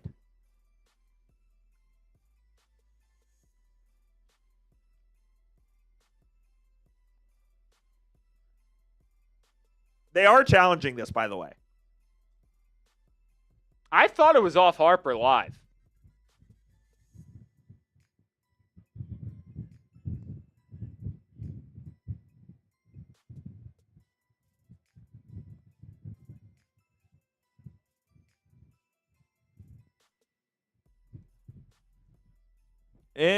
That's off Harper. Yeah, it certainly looks like that's going to be the case. So it will be Knicks ball down 8, which I would argue, even though the Knicks are going to be right on this, this is their last. Oh, how about this angle? No, it still comes off Harper's hand there, I think. Even though it's important that the Knicks get this possession back, down 8, them being out of challenge doesn't feel insignificant here. No, it certainly isn't. I mean, with the whole 4.5 minutes to go, there's going to be at least one more controversial call by this crew. Yeah. Here we go.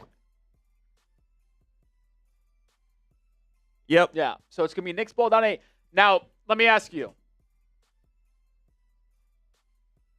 Would you have burned your last challenge to get possession here, or would you have defended out and kept it in your back pocket just in case you needed it in the final 2 minutes of the game? I'd probably use it there, especially when you feel very confident you're going to get the challenge correct. The possessions are at a premium at this point. Just get as many possessions as you possibly can. Yeah. So I'm okay with using it there.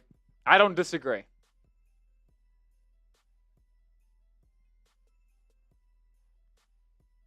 Want as many shots at the rim as possible. I don't disagree. I think it's the right call to make that challenge. Both teams with 2 timeouts left, as the Knicks do get charged for that timeout regardless. 4:25 remaining.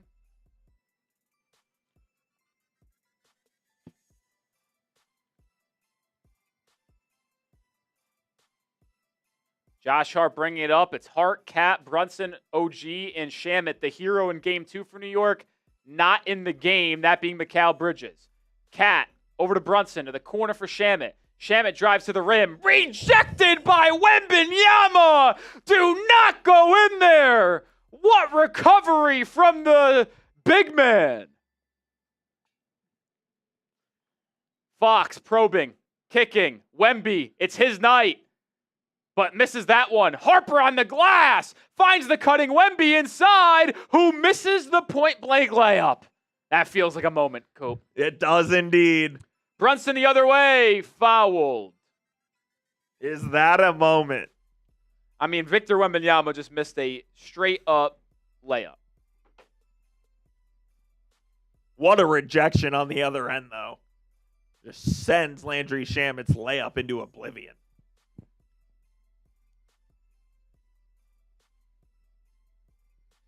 Close to being in the cylinder. It was very close. Brunson free throws here. Chance to pull themselves closer. Makes the first free throw. Subscribe if you haven't already. We'll be live for game 4 on Wednesday. And if the Spurs are able to win this one, we can guarantee you a game 5 on Saturday. We'll have another timeout. This game has become incredibly choppy in the fourth quarter. I actually think this game was working at a really quick pace, and then this fourth quarter has been the longest quarter of all time. We are headed to a halt. But we're going to restart the live poll. Who you got? Knicks, Spurs. Let us know. Let us know. Let us know. Spurs should be the majority here. Yeah. That was my guess as well. Got 900 plus people in the building. Go vote in the live poll and type down in the comments who you got. Raider Nation Spurs, Justin Spurs. What are your thoughts, Coop? You picked the Spurs to win this game. I did. I picked the Knicks to win this game. I've stayed pretty true to that the entire time. What are your thoughts? Yeah, I'm still taking the Spurs here. I think they're going to end up closing this one out. And it'll be back at the Frost Bank Center on Saturday. Now, who knows what happens in Game 4? If the Knicks win in Game 4, do you think it's a closeout in Game 5, or do they come back to New York to close it out in Game 6? I would guess they'd come back. I would agree. I mean, listen, the Knicks have been unfazed on the road. I have a hard time envisioning San Antonio going 0-3 at home. 0-3 at home would be crazy.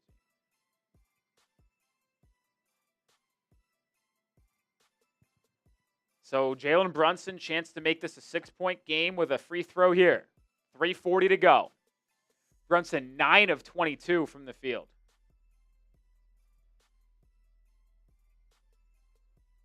Makes the free throw. Noticing.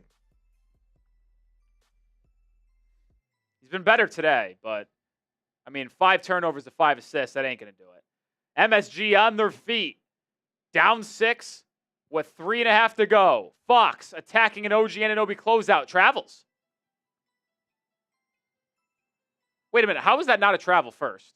It's a turnover, goes out of bounds to New York. How is that not travel? The guy drove and fell to the floor. That's the definition of a travel. You learned that playing basketball in 6th grade. Unless you're saying he bobbled it.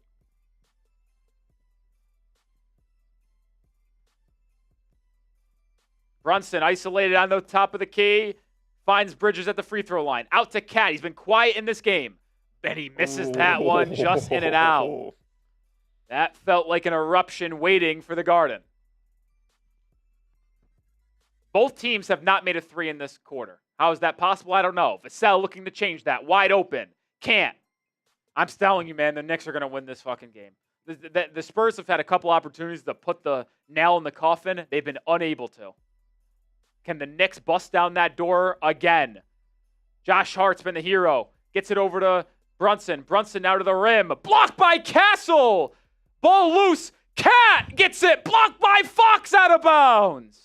What a pair of defensive rejections from Fox and Castle. And by the way, they are going small, Coop, like I hypothesized, having Castle, Vassell, Harper, and Fox alongside Wemby, no Julian Champagnie. Yeah, not a surprise given how the flow of this game has gone.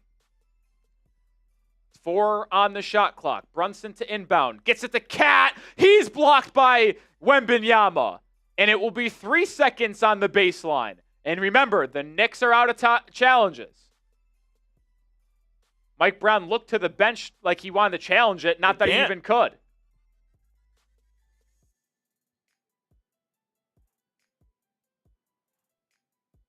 Brunson inbounds it, gets it back. 1, gets a good look off at the elbow and hits. They're winning.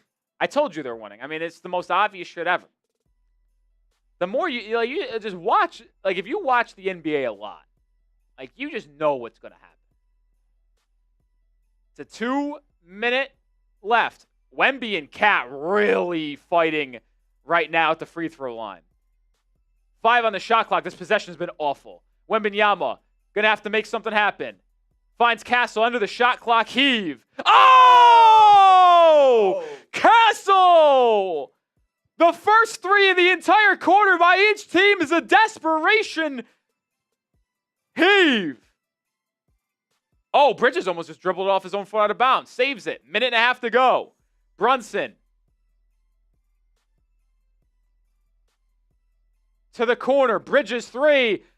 Short. Harper with the rebound. And it looks like San Antonio may prove me wrong and get a win on the road. Spurs slowing it down just a tad here. Like this call. 10 on the shot clock. A bucket feels like ball game. Castle at the wing. Swings it. Harper, the rookie's been ice all postseason long. No good. Knicks still have life. Minute to play. Hart to Anunoby. Anunoby to the rim. Fouled by Wembanyama. Good foul by Vic. I would argue against that. Why? He was dangerously close to allowing a 3-point play, and Knicks right back in this game.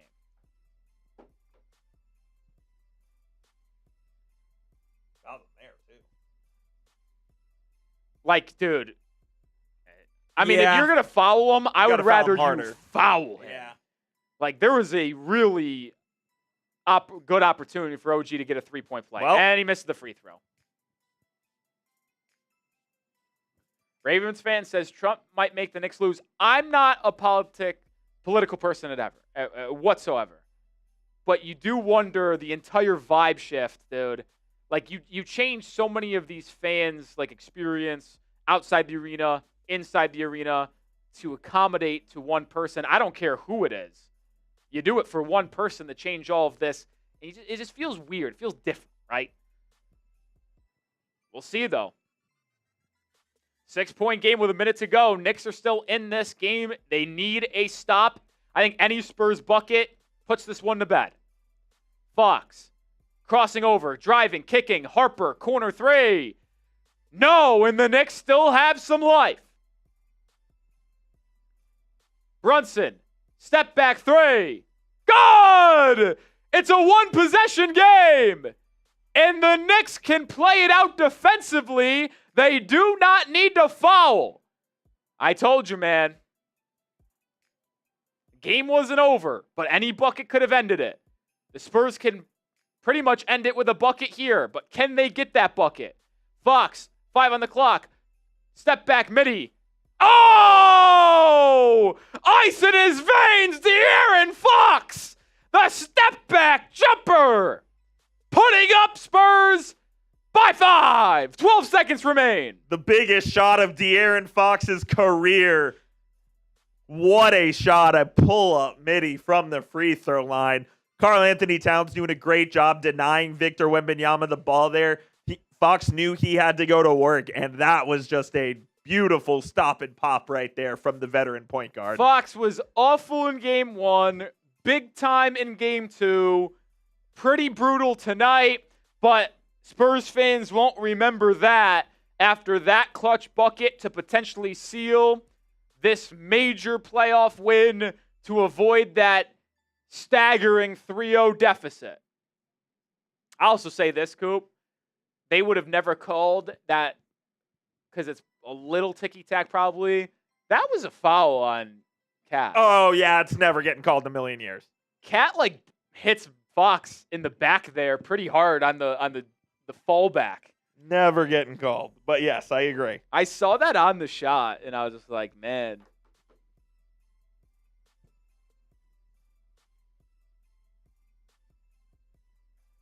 Wow, wow, wow. What a game. Every game tonight has been, or every game this series has been good, tight, close, clutch.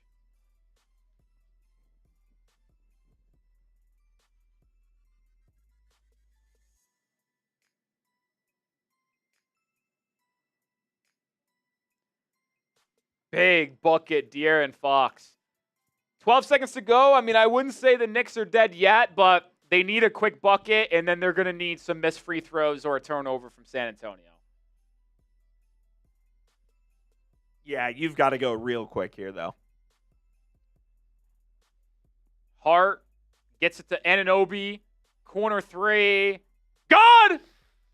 It's good! Timeout Spurs! The Knicks just won't die yet. They won't go away. 9 seconds remain. If the Spurs turn it over or splits the pair at the line, the Knicks will have a chance to force OT. And it is going to OT if that happens. What I tell you about OG, he never misses. He doesn't miss. I'm convinced.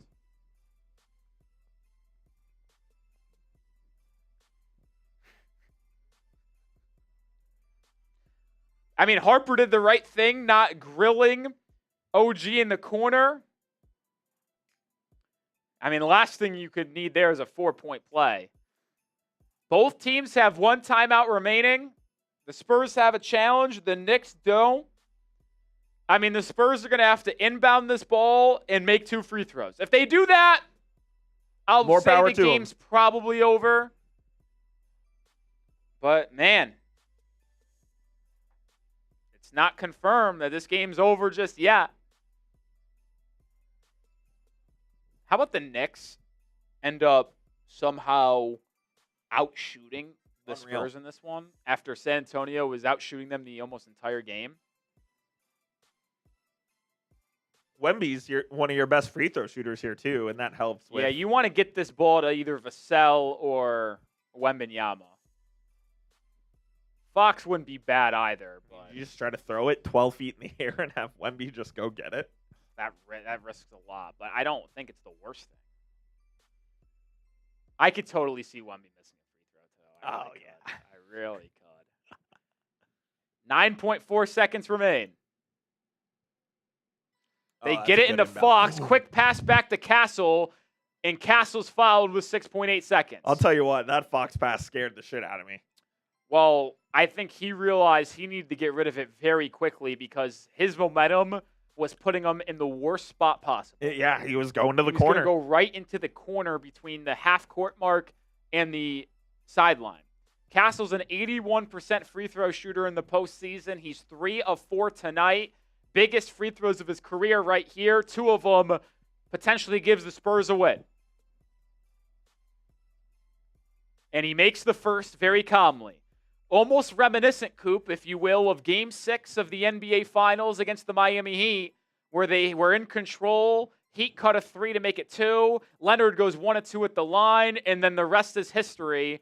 Will Castle be able to put this game potentially away, or will history repeat itself and give the Knicks a chance to tie this game up with a final possession 3? Now, Mitchell Robinson is in the game. If he gets the rebound, the Spurs should hack him.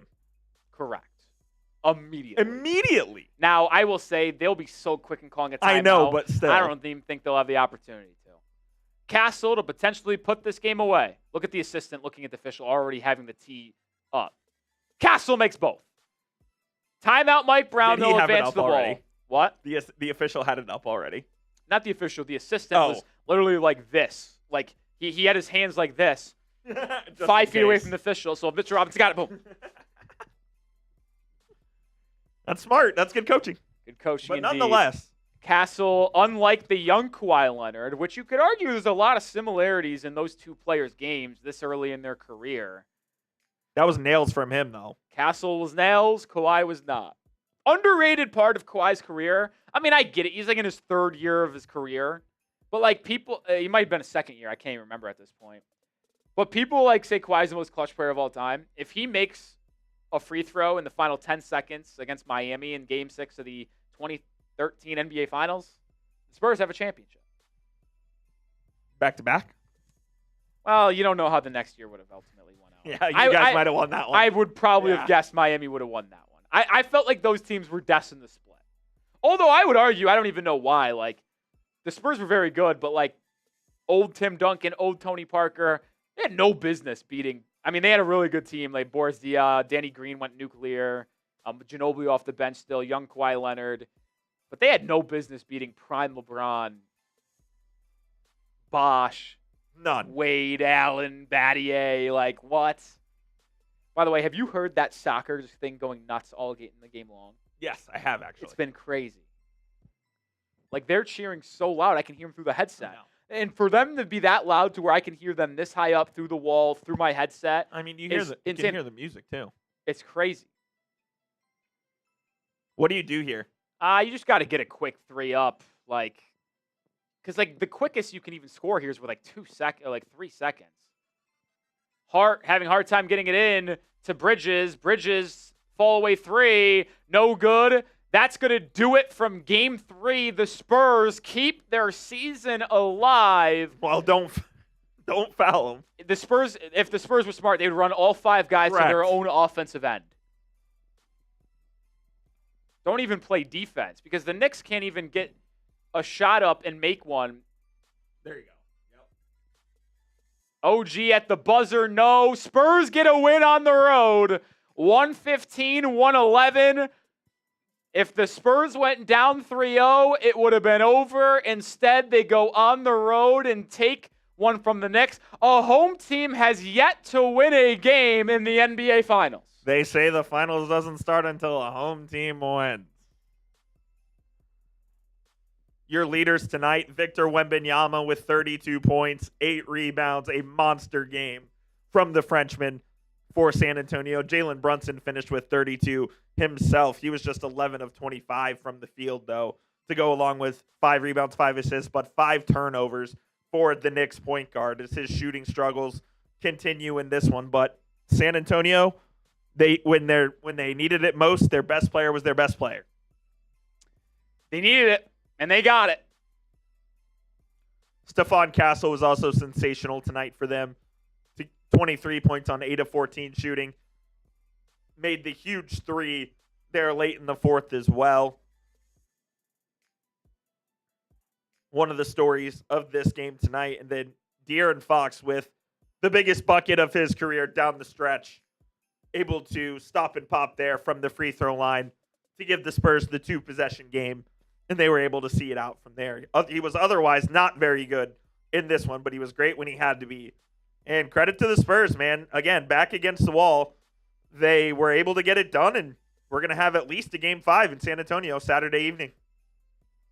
Yes, we will. And I then will say we'll be back in New York for Game 6. Like, the Knicks could win next game, be up 3-1. I just don't think with a fiber in my being that San Antonio would lose in Game 5 at home, especially with the fact that they've been so good at home in this playoffs, and they're going to lose and go 0-3 at home in the finals. And that Game 6 would be Tuesday?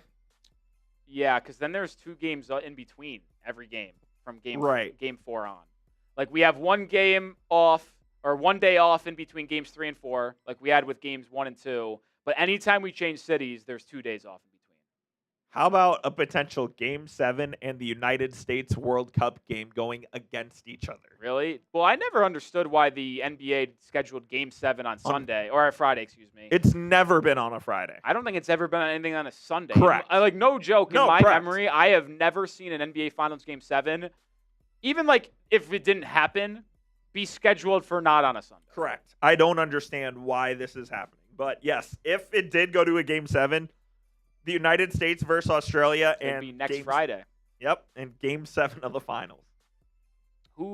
I think the NBA Finals probably wins that. Oh, yeah. That's it? No question. You think no question? Yeah. You're the soccer guy. I wasn't sure. Yeah, I'm a big soccer guy. I mean, that game would get massive ratings with the Knicks. Cat wasn't great tonight. No, he wasn't. I thought he was good defensively, to be honest. Yeah, he's been great defensively. But no, especially shooting. He was not very good. Only 10 field goal attempts, 0 of 2 from 3. Yeah, I mean, he was ordinary tonight, and you need more than that. Who was great for the Knicks, though, was OG Anunoby. Best game of the series for him with 28 points and 3 of 7 shooting. It's ridiculous. He doesn't miss. He simply just doesn't miss. So, like, it's odd, like, if you're a Knicks fan, like, you got to be a bit upset you wasted Josh Hart magnet ball, 16 points, 4 of 7 shooting, and OG Anunoby going nuts. But then you're also looking at it from Knicks fans, well, like, Mikal Bridges was awful tonight. It was actually funny. I say he's awful just because he had 2 points on 1 of 5 shooting. You know what the best plus minus on New York tonight? Mikal Bridges. That doesn't. He's makes that impact defensively, man. Cat had 11 points, 4 of 10 shooting. He was a plus 8. Who had the worst plus minus on the Knicks tonight? Jalen Brunson. Landry Shamet, minus 20. Then Mitchell Robinson was minus 13 in 7 minutes. And then it was Jalen Brunson, minus 9. Noticing. Best player on the Spurs today, without a question, Victor Wembanyama. 32 points, 8 rebounds, 6 assists, 3 blocks, 2 steals, only 1 turnover. What was one of our keys, Coop? Limit the turnovers. Spurs, 8 turnovers tonight. I said single digits, they win. I picked the Knicks to win, but I said Spurs win if they keep their double digits to 7 or 9 or less. Oh, my God, that looks sick. They're moving to Plano? Yeah. I know that's disappointing, and you're going to have to go 20 minutes, but that little mock-up of that entire area unreal. They just released the renderings tonight. That looked like a mall. Yeah, it is. They're knocking down a literal mall and rebuilding it. That actually looks really cool. Yeah, it'll be great when it's built. I think we're going to sign off here. Final word from me, and I will let Coop speak. I don't see a world where we don't get back to Game 6. We will be playing a third game in New York. I tend to agree. I do not see the Knicks winning the next 2 games. I agree. I think it's a split in the next 2 games. Now, if the Knicks end up winning this next game 4, going up 3-1, do you see a world where the Spurs win 3 straight? I do. You do? I do. I don't know if I do. Because, I mean, listen. Every game's been close, Every game's been close, so it's not like there's been one team that is clearly better than the other. It's just been the Knicks have been able to make some bigger plays down the stretch when they've needed it. Like, heck, I'm not predicting it. I see a world where the Spurs rattle off 3 more in a row. Oh, I said that today. I said I see a world where the Spurs win 4 straight. I do. And the reason why I think the Knicks, if they win next game and it's not over because the Spurs could still come back from 3 or 3-1, is because, I mean, obviously it's not a layup to win both games at home. But if they win both games at home, I mean, they just got to win Game 5. Like, and I know I'm telling you, I legitimately think there is more pressure on New York in Game 6 than there would be San Antonio down 3-2. Oh, no question. No question. And my God. And it goes the same way if the Spurs win Game 4 to tie the series up, and then the Knicks win Game 5. Yep. Like, the Knicks have a chance to close out the title at home. Imagine what that ticket price would be. I think they'd legitimately be more nervous. Yeah, they would rather have that game on the road. I think they would, Yep.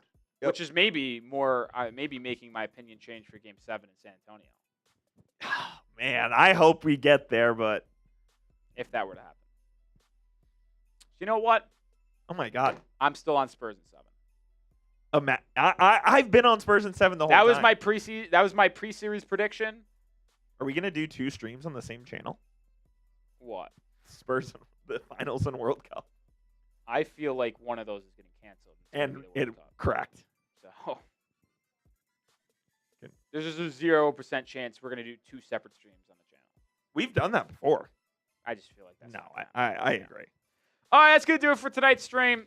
We'll see you on Wednesday for Game 4. Can the Spurs tie up the series? Can the Knicks get up 3-1?